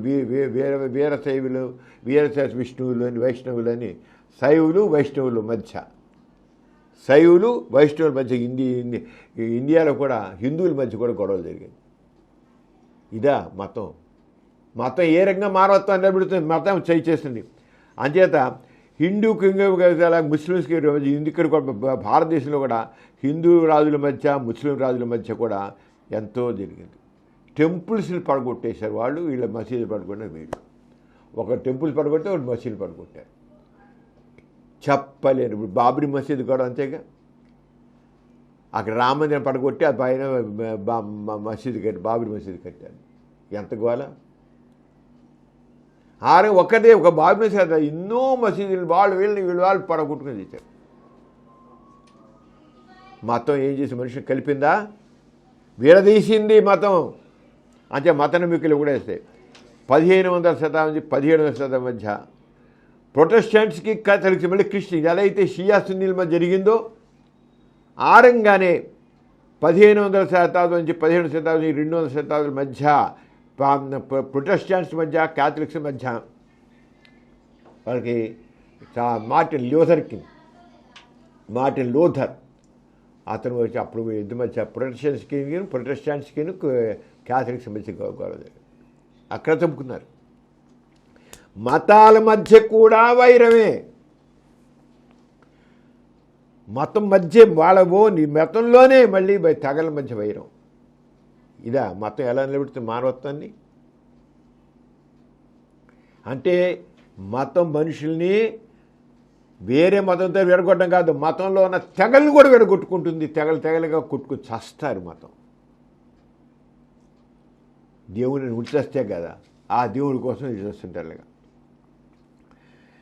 మరి మేజర్ వార్స్ 1618 1640 యూరోప్లో ఫ్రెంచి వ్యవధిలో రిలీజియన్ వ్యవధిగా లక్షాది మంది మరణించారు. 1618 1645 మధ్య. దాంట్లో లక్ష్యం పెంచుకుని ఆర్థిక నష్టం. ఇండియాలో 1940లో మనకి పాకిస్తాన్ విభజన జరిగినప్పుడు మరి ఆ హిందూ ముస్లిం కొట్టు చచ్చిపోయారు. మన 1947 స్వాతంత్రం ఇచ్చినప్పుడు హిందూ ముస్లిం మధ్య రైట్స్ జరిగి 1 మిలియన్ పైగా, అంటే 10 లక్షల పైగా చనిపోయారమ్మా. మన భారతదేశంలోనే 10 లక్షలు కేవలం 1947 సంవత్సరంలో స్వాతంత్రం ఇచ్చినప్పుడు పాకిస్తాన్ విడిపడడంతో హిందువులు ముస్లిం కొట్టుకుని చచ్చారు. మతం ఏం చేసింది? ఏ రంగం మతం నీకు మనుషులకు మానవత్వం గెలిపింది. నాస్తికత్వం ఒక్కటే మనుషుల మధ్య విభేదాలు లేకుండా చేస్తుంది, మానవులంతా ఒక్కటే నిలుపుతుంది. మతం ఏనాటికి కూడా మతం మనుషుల్ని కలిపి ఉంచలేదు. చరిత్ర చెప్పిన సత్యం అది. శతాబ్దాల పాటు మన చరిత్ర తీసుకుంటే చరిత్ర మొత్తం మతాల మధ్య మతాల వ్యక్తుల మధ్య యుద్ధాలే తప్ప, చంపుకోవడం తప్ప, మానవమే తప్ప కలిసి ఉండడం అనేది నీకు చరిత్ర చెప్పలేదు. చరిత్ర చూపించే సత్యం అది. ఇంకా మతం మనుషులు కల్పించుతుంది. మతాలు మతరహితమైన మనకి వ్యవస్థ ఏర్పడాలి. రహితమైన వ్యవస్థ వచ్చినప్పుడే మానవత్వం ఉంటుంది. లేకపోతే బలవంతం మధ్యమరుపులు వస్తాయి, నాస్తికులపైన హింస వస్తుంది, కులవశత ఉంటుంది. ఇలా అంచేత నాస్తికత్వం అయితే ఈ మతాలు వద్దు, మానవత్వమే కావాలి. మనుషులంతా ఒకటే, మానవులంతా ఒకటే చెబుతుంది. మనిషిగా చూస్తుంది. ఫెలో హ్యూమన్ బీయింగ్గా చూస్తుంది అంట. అంతేగాని వీడి హిందువు, వీడు క్రిస్టియను, వీడు జురాస్ట్రియను, వీడు వీధి అనేది ఆగే చూడదు. అందరూ మనుషులు, ప్రపంచంలో మానవులంతా ఒకటిగా చూస్తుంది. నీ దేవుడు ఎవడు, నీ గ్రంథం ఏంటి, గ్రంథాలకు దేవుడితో ఏ సంబంధం పక్కన పారేవే. ఇవన్నీ మనుషులు విడగొడుతుంది, మనుషులు చంపుతుంది ఇలాంటివన్నీ నేను. అంచేత మనుషులందరూ అందరినీ సమానంగా మతం ఏ రకంగా మనుషులందరూ హాయిగా ఉంటుంది. అంచేత కొంతమంది ఏదో దేవుని పంపించిన వాళ్ళు, మేము ఎంపిక చేయబడ్డ వాళ్ళం, మేము ఎంపిక జాతుల్లో, మేము పవిత్ర రక్త బంధాలు ఉన్నాయి మాకు, దేవుడు పంపించారు, మా దేవుని మనుషులు మేము అని చెప్పే మనుషులు ఉన్నారు. అవన్నీ అర్థం లేనివి, అలా కాదు. అంచేత తెలుసుకోవాల్సింది ఏంటంటే మతస్థులు ద్వేషించుకుంటారు. మతస్థులు వాళ్ళు ద్వేషించుకుంటారు, ఇతర మతస్థులు ద్వేషిస్తారు. నాస్తికులు ఎప్పుడు ఏకమై ఉంటారు. నాస్తికులు ఏంటంటే మానవులంతా ఒకటి అంటారు. అంటే నాస్తికులు ఎప్పుడు ఏకమై ఉంటారు. మతస్థులు మాత్రం ద్వేషించుకుంటారు. వాళ్ళు కూడా ద్వేషించుకుంటారు, ఇతర వాళ్ళు మరింత ద్వేషిస్తారు. మతం నా మతం అనుకున్నప్పుడు విభజన వస్తుంది. నాస్తికత్వం ఒక విభజనని నిరోధిస్తుంది, మనుషులంతా ఒకటిగా ఉంచుతుంది, ఏకం చేస్తుంది. అంచేత నాస్తికత్వం మనుషుల్ని మానవత్వంతో కల్పించింది. అంచేత శాంతి అనే దేవుడి పేరుతో కాదు, మానవత్వం పేరుతో నిలవాలి. దేవుడి పేరుతో శాంతి ఉండదు, కలయిక ఉండదు. మానవత్వం పేరుతో కలయిక వస్తుంది. ఆ కలయిక కేవలం నాస్తికత్వం ఇలా వస్తుంది. మతరహిత సమాజం ఏర్పడినప్పుడే హాయిగా సుఖంగా ఉంటారు. ఈ ద్వేషాలు లేకుండా మంచి మానవులు, మనసున్న మనుషులుగా వాళ్ళు బతుకుతారు. డాక్టర్ గారు, భిన్నత్వంలో ఏకత్వం భారతదేశం గొప్పతనం. ఇటీవల రాజకీయంగా దీన్ని భంగపరుస్తున్నట్లు కానవస్తుంది. ఈ విషయంలో నాస్తిక్ కేంద్రం అభిప్రాయం ఏంటి? ప్రిమిరా, నిజంగా మన భారతదేశం భిన్నత్వంలో ఏకత్వంతోనే ఉన్నది. నిజంగా మన జీవన విధానం అంతా భిన్నత్వంలో ఏకత్వం. మన స్వాతంత్ర్యం రాకముందు మహాత్మా గాంధీ గారి సారథ్యంలో అందరూ కలిసి ఈ మతం ఆ మతం లేదు, ఈ కులం ఆ కులం లేదు, ఈ జాతి ఆ జాతి అని లేదు, ఒకే దేశం ఒకే జాతి అనేది చేశారు. అంత ఇదిగా వచ్చాం. చక్కగా ఆరోగ్యం స్వాతంత్ర్యం సంపాదించాం. స్వాతంత్ర్యం సంపాదించిన తర్వాత మన రాజ్యాంగాన్ని నిర్మించుకున్నాం. మన రాజ్యాంగంలో అందరికి సమానం, ఈ కులం పేట, మతం పేట, జాతి పేట, వర్ణం పేట, వర్గం పేట, ఏ రంగ విభేదాలు అందరికీ all are equal before law. చట్టం రీత్యా అందరూ సమానమే. ఏ రంగం కూడా స్త్రీలు పురుషులు ఏ తేడా లేదు, అందరూ ఒకటి. డబ్బున్న వాళ్ళు డబ్బు లేని వాడు ఏం లేకుండా అలా చేసుకుని ఆలోచిస్తున్నాం. మతాలతో సంబంధం లేదు. మన సెక్యులర్ స్టేట్ గుర్తుంచుకోండి. మతరహితం, సెక్యులర్ అంటే మతరహితము. అంతేగాని మతాలు ఉంచుకుని ఏదో కలిసి ఉందాక చూసంగా మతాలు పెట్టుకుంటే మతాలు ఉంచుకుని ఏకంగా సమానం అంటే జరిగేది కాదు. రిలీజియస్ వార్స్ ఎలా మనకు లెసన్ చరిత్రని ఒకసారి మనం ఎప్పుడు కూడా గుర్తుంచుకోవాలి. మతాన్ని ఉంచుకొని నా మతం అనుకుంటే తనుకు చస్తా చూస్తున్నాం. మన బంగ్లాదేశ్ విషయంలో చూస్తూనే ఉన్నాం. అది ఎక్కడ మతం అనేది ఒక మనుషులు ఆ భావం ఉంటే, మత భావం ఉంటే, నా మతం అనేది ఉంటే చంపుకోవడం కూడా ఉంటుంది. మనం మనుషులుగా ఉండాలి కానీ జంతువులుగా కాదు కొట్లాడుకోవడం కోసం. కానీ భారతదేశంలో నిజంగా మన సెక్యులర్ పడదు. నిజంగా మన రాజకీయ నాయకులు తెలిస్తే వాళ్ళకి అసలు అధ్యయనం చేస్తే, సెక్యులరిజం చేస్తే ఈ రకంగా ఒక మతాలను భుజాన్ని వేసుకోరు. మనం చూస్తున్నాం. ప్రైమ్ మినిస్టర్ నుంచి సీఎం దాకా అందరూ కూడా ఒక మతాన్ని మాలో మతసహనం ఉంది, మేము మాత్రం నేను నమ్మిన మతాన్ని మాత్రం నేను దాన్ని ప్రమోట్ చేస్తానని చెప్పేసి అధికారంలో ఉన్నవాళ్ళు వాళ్ళు ఒక మతాన్ని భుజాన్ని వేసుకుని చేస్తున్నారు. This is wrong. అది మన సెక్యులర్ స్టేట్ రాజ్యాంగ రీత్యా ప్రమాణం చేసి ఒక ముఖ్యమంత్రి అయ్యో, ఒక ప్రైమ్ మినిస్టర్ అయ్యో, ఒక మంత్రి అయ్యో వాళ్ళు ఒక మతాన్ని భుజాన్ని వేసుకున్నారంటే, ఒక కులాన్ని భుజాన్ని వేసుకున్నారంటే రాజ్యాంగ విరుద్ధంగా వాళ్ళు ప్రవర్తిస్తున్నట్లే లెక్క సెక్యులర్ స్టేట్లో. ఇప్పుడు అది చేయబట్టే మనుషులు మళ్ళీ సెన్స్ ఆఫ్ ఇన్సెక్యూరిటీ, ఇప్పుడు ఒక మతాన్ని ప్రైమ్ మినిస్టర్ కానీ సీఎం కానీ ఇంకోటి కానీ భుజాన్ని తీసుకోవడంతో తక్కిన కొంత మైనార్టీ వర్గాల వాళ్ళు ఒక రకమైన అన్రెస్ట్ వస్తుంది. ఏంటి మనకేంటి రక్షణ, మన రక్షణ ఏమిటి అనేది ఒక భావం వస్తుంది. అరే మన సెక్యులర్ స్టేట్ అందరూ ఒకటే. ఇక్కడ మతం కేవలం వ్యక్తిగతం. ఎక్కడ ఒక ప్రభుత్వం దేన్ని భుజాన్ని వేసుకోకూడదు, ఏ మతాన్ని భుజాన్ని వేసుకోకూడదు. కానీ ఏం జరుగుతుంది భారతదేశంలో? నగ్న సత్యాలు. ప్రైమ్ మినిస్టర్ కింద దాకా, అటు ప్రైమ్ మినిస్టర్ దాకా, ఒక సర్పంచ్ దాకా ఒక మతాన్ని భుజాన్ని వేసుకుని దాన్ని ప్రచారం చేసుకుంటూ మనుషుల మధ్య వైషమ్యాలను పెంచిపోయి పోషించడం జరుగుతోంది. ఇది చాలా గర్హనీయమైన విషయం. రాజ్యాంగాన్ని ఉల్లంఘిస్తున్నట్టు లెక్క ఇది. అసలు మనుషులు ఎంత ఇది తెలివిగా అంటే, ఇటీవల కాలంలో మన మహాత్మా గాంధీ గారు మన జాతిపిత, దాంట్లో ఏమీ సందేహం లేదు. ఆయన యొక్క నాయకత్వంలో భారతీయులందరూ కలిసి ఏకంగా పోరాడి స్వాతంత్ర్యం సంపాదించడం జరిగింది. మన జాతిపితగా చూస్తాం, అందరూ జాతిపిత. కానీ ఆయన ఏదో రకం జాతిపిత, ఒక మతంగా ఆయన మహాత్మా గాంధీ మరి ఒకనప్పుడు ఇక హిందూగాని చెప్పుకునేవాడే. కానీ ఎప్పుడైతే ఆయన సమాజంలో అందరితో కలిసి ఉండాలి, ఒక మతం ఉన్నట్లయితే, ఒక దేవుడిని భుజాన్ని వేసుకున్నట్లయితే అది మనుషుల మధ్య వివిధాలకు కారణమవుతుంది, వైరుధ్యాలకు కారణమవుతుందని చెప్పి మతం కాదు ముఖ్యం, మానవత్వం ముఖ్యం అని గుర్తించాడు మహాత్మా గాంధీ. మతం కాదు మానవత్వం ముఖ్యం అని చెప్పి మతాన్ని పక్కన పెట్టి అంతవరకు ఆయన అకంచాన్ని హే రామ్ శ్రీరామ్ రామ్ అనేవాడు కూడా, నా రాముడు అయోధ్య రాముడు కాదు, నా రాముడు అంటే ఒక మంచి ఒక ఊహా వ్యక్తి, ఒక మంచివాడు. నేను రాముడు అంటున్నా అంటే అయోధ్య రాముడు కాదు, ఆ శ్రీరామచంద్రుడు కాదు, నా రాముడు అన్నా అంటే ఒక మంచి వ్యక్తిగా నేను అంటే అంటున్నా, కానీ ఏ మతముఖమైన నాయకుడు కాదు అన్నాడు. అంత ఇదిగా మానవత్వంతో మహాత్ముడు, ఒక ఎగ్జంప్లరీగా నిలిచిన ఆదర్శమూర్తిని ఆయన పేరిట మరి భారతదేశంలో ఒక గ్రామీణ ఉపాధి సంబంధించిన దాంట్లో మనకు ఒక ఇది ఉండేది, ఒక యాక్ట్ ఉండేది, మనకి చట్టం.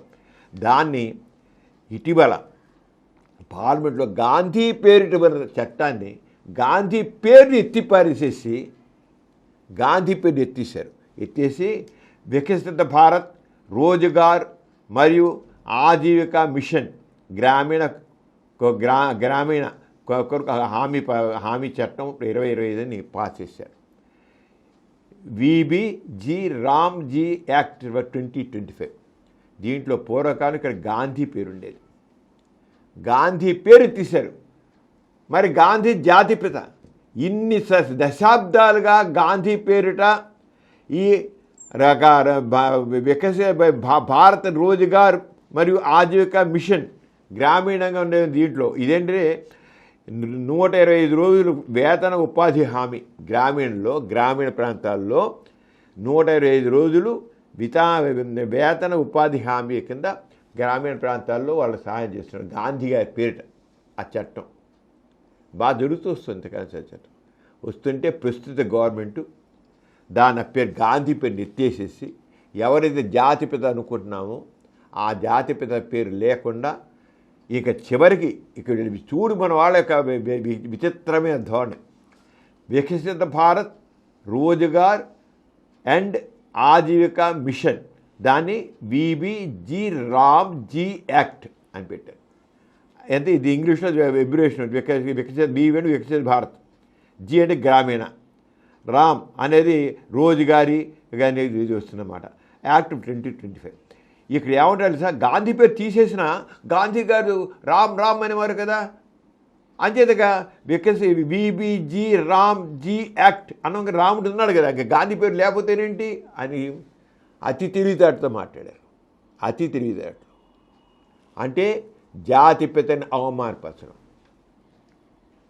దేనివల్ల, ఎందుకోసం? గాంధీ వీళ్ళ మత దురహంకారంతో గాంధీ లాంటి జాతిపితను కూడా వాళ్ళ మతం కోసం మత భావం కోసం గాంధీపై నెత్తిపారేశారు. అంటే జాతిపిత కంటే కూడా వాళ్ళ మతం వాళ్ళకి ముఖ్యమైంది, గొప్పదయింది. ఏ వ్యక్తి అయితే తన జీవితం అంతా అర్పించి మానవత్వంతో దేశం కోసం, జాతి కోసం, భారత జాతి కోసం ఆయన ప్రాణాలు బలి చేసుకున్నాడో, మహాత్మా గాంధీ ఒక మతత్వవాది పిపాకి వీళ్ళకి బలైపోయాడు. అలాంటి మహానుభావుడి పేరును కూడా తీసిపారేసి మతం అనే దానికి ఎక్కువ ప్రాధాన్యం ఇవ్వాలి కనుక అక్కడ రామ్ అని పేరు పెట్టుకుని దేవుని పేరు వచ్చేట్టు చేసుకుని, పైగా గాంధీ గారు కూడా రాముడు అని ఇష్టమే కదా, ఆ చేతి మేము పెట్టాం గాంధీ పేరు తీసని చెప్పి సంబంధించిన అతి తెలివితేటలు ప్రయత్నించారంటే ఏ రకంగా ఉంది ధోరణి. కేంద్ర ప్రభుత్వం నుంచి కింద దాకా ఇలాంటి ధోరణులు చాలా సందర్భాలు మనకు వస్తున్నాయి. ఇది గర్హించదగినది. భారత జాతిలో కూడా ఇలాంటిదే ఇలాంటివే మనం సహిస్తూ కూర్చున్నట్లయితే చివరికి మన సెక్యులర్ స్టేట్ను కూడా, సెక్యులర్ పదాన్ని కూడా ఎత్తేయాలనే ఒక ధోరణి మనకు కనబడుతుంది. సోషలిస్ట్ సెక్యులర్ అనేది మనకు ప్రియాంబుల్లో ఉన్న పదాలు కూడా ఎత్తేయాలనే వాదన ఒకవైపు వస్తుంది. ఆల్రెడీ సోషలిస్ట్ సెక్యులర్ వర్డ్ ఎత్తేయాలని ఆల్రెడీ గాంధీ పరిస్థితి. రేపు ఇప్పుడు రూపాయి నోట్ల మీద గాంధీ గారి బొమ్మ ఉంది, 500 రూపాయలు గాంధీ గారి ఆ బొమ్మ కూడా ఎత్తేసిన ఆశ్చర్యపని లేదు. అక్కడ ఇంకే బొమ్మ పెడతారు కూడా మనకు తెలియదు. అలాంటి ప్రభుత్వాలు ఇప్పుడు ధోరణి ఉన్నాయి. ఇది చాలా ప్రమాదకరమైన ధోరణి. మనం చూసుకున్నాం కదా, మత ద్వేషాలతో ఎన్ని రకాల యుద్ధాలు వచ్చాయో, మత ద్వేషంతో ఎన్ని యుద్ధాలు వచ్చాయో. భారతదేశం మళ్ళీ ఆ రకమైన గత చరిత్రలోకి వెళ్ళే పరిస్థితి ఏర్పడుతుంది. ఇది చాలా పనికిరాని ఆలోచన ధోరణి, అభ్యుదయకర ధోరణి కాదు, ఎట్టి పరిస్థితుల్లో కాదు. గాంధీని అవమానించడం అనేది నిజంగా చెప్పాలంటే గాంధీని అవమానపరచడమే. గాంధీని అవమానపరచే భారత జాతిలో ఎవరైతే సమానత్వాన్ని కోరుతున్నారో, అందరూ మనుషులు అంటుకున్నారో వాళ్ళందరినీ అవమానించేట్లకి, రాజ్యాంగాన్ని అవమానపరిచేట్లేదు. అంచేత ఇక ముందే లెసన్ నేర్చుకుని ఇలాంటి మన కేంద్ర ప్రభుత్వం కావచ్చు, రాష్ట్ర ప్రభుత్వాలు కావచ్చు, ఇంకో ప్రభుత్వం కావచ్చు, వాళ్ళకి మొత్తం సెక్యులర్ దృక్పథంలో వెళ్ళాలి. అలాగే మహాత్మా గాంధీని అవమానపరిచేటువంటి ఎటువంటిది కూడా చేయడానికి వీలు లేదని మాత్రం చెబుతున్నాను. ప్రిమియరా, ఇక్కడ చాలా విషయాలు తెలుసు. నిరంతరం మనం నూతన భావాలతో, నూతన దృక్పథంతో ముందుకు వెళ్ళాలి. మనం హ్యాపీ న్యూ ఇయర్ అని మనం స్వాగతం పలికాం నూతన సంవత్సరానికి. అలాగే నూతన సంవత్సరంలో అభ్యుదయ భావాలతో, మానవత్వంతో, అందరూ మానవులంతా ఒక్కటే అనే భావంతో ముందడుగు వేద్దాం. అంచేత నూతన సంవత్సరానికి స్వాగతం పలుకుతూ మరి నూతనత్వానికి అడుగు వేస్తూ యూట్యూబ్లో సమరం ఛానల్స్ చాలా ఇంతవరకు చాలా చేసే ప్రోగ్రాం చేస్తూ వచ్చాయి. ఈ సంవత్సరం ఇంకెన్నో కొత్త కార్యక్రమాలు నిర్వహించబోతున్నాయి. కొత్త ఇప్పటికీ మనం 7 సంవత్సరాలు సమరం ఛానల్స్ మనం నిర్వహించాం. 7 సంవత్సరాలు అయ్యేప్పటికీ ఈ ఫస్ట్ నుంచి సమరం ఛానల్స్ 8వ సంవత్సరంలో అడుగు పెడుతున్నాయి. 8వ సంవత్సరంలో ఈ సంవత్సరంలో 8వ సంవత్సరం దాంట్లో 7 సంవత్సరాలు పూర్తి 8వ అడుగు పెడుతూ మన ప్రేక్షకులందరికీ మరింత అభ్యుదయాన్ని అందించడానికి, చైతన్యాన్ని అందించడానికి, విజ్ఞానాన్ని అందించడానికి, విశేషాలు అందించడానికి, వినోదాన్ని అందించడానికి కూడా మనం కొత్త కార్యక్రమాలు చేపట్టబోతున్నాం. ఇంతకాలం 7 సంవత్సరాలుగా మనకి దాదాపు 20 కోట్ల మందికి పైగా 152 దేశాల్లో ఇంకా మించే ప్రేక్షకులు వ్యూయర్స్ మనం చూస్తూ వచ్చారు. ఈ సంవత్సరం బిగినింగ్కి ఆల్రెడీ 20 కోట్లు కాకుండా 21 కోట్ల వ్యూస్ వచ్చాయి. ఒక సంవత్సరంలోనే ఒక కోటి వ్యూస్ని మనం పొందగలం. కోటి వ్యూస్ అంటే మామూలు కాదు. ఒక మానవతా దృక్పథంతో, ప్రత్యేకమైన ఒక జీవన విధానంతో, గోరా గారు ప్రతిపాదించే పాజిటివ్ దృక్పథంతో ఒక నూతన జీవన విధానంతో మనం ప్రయాణిస్తున్న దాన్ని, ఆ సిద్ధాంతాన్ని అంగీకరిస్తూ మరొక కోటి మంది మనకి యాడ్ అయ్యారంటే చాలా సంతోషం. 21 కోట్లు దాంట్లో మనం సాధించాం. ఇంతవరకు 20 కోట్లు సాధించాను అంటున్నాం. 21 కోట్లు సాధించినటువంటి సమరం ఛానల్స్ని ఇంతకాలం ఆదరించిన ప్రేక్షక మహాశైలందరికీ హృదయపూర్వక ధన్యవాదాలు తెలియజేద్దాం. ఇలాగే ఈ సంవత్సరం కూడా అందరూ కూడా ఆరోగ్యాన్ని మనం ఆలోచిస్తూ మనకి తగిన సలహాలు ఇస్తూ దీంట్లో భాగస్వాములు అవుతూ ఒక కొత్త ప్రపంచాన్ని మనం నిర్మిద్దాం.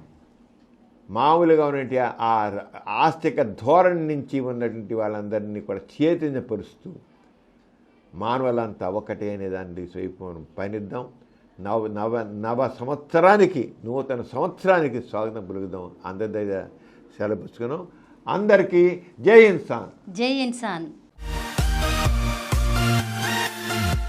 ఈ కార్యక్రమం మీకు ఎంతో నచ్చింది కదా. ఇటువంటి మరిన్ని వీడియోల కోసం అనతి కాలంలోనే 21 కోట్ల వ్యూస్ సాధించిన సమరం ఛానల్ సమర్పించు ఎథిస్ట్ బులెటిన్ ఛానల్కు సబ్స్క్రైబ్ చేయండి, లైక్ చేయండి, మీ ఫ్రెండ్స్కి షేర్ చేయండి. అలాగే ప్రక్కనున్న గంట సింబల్ని ప్రెస్ చేయడం మర్చిపోకండి.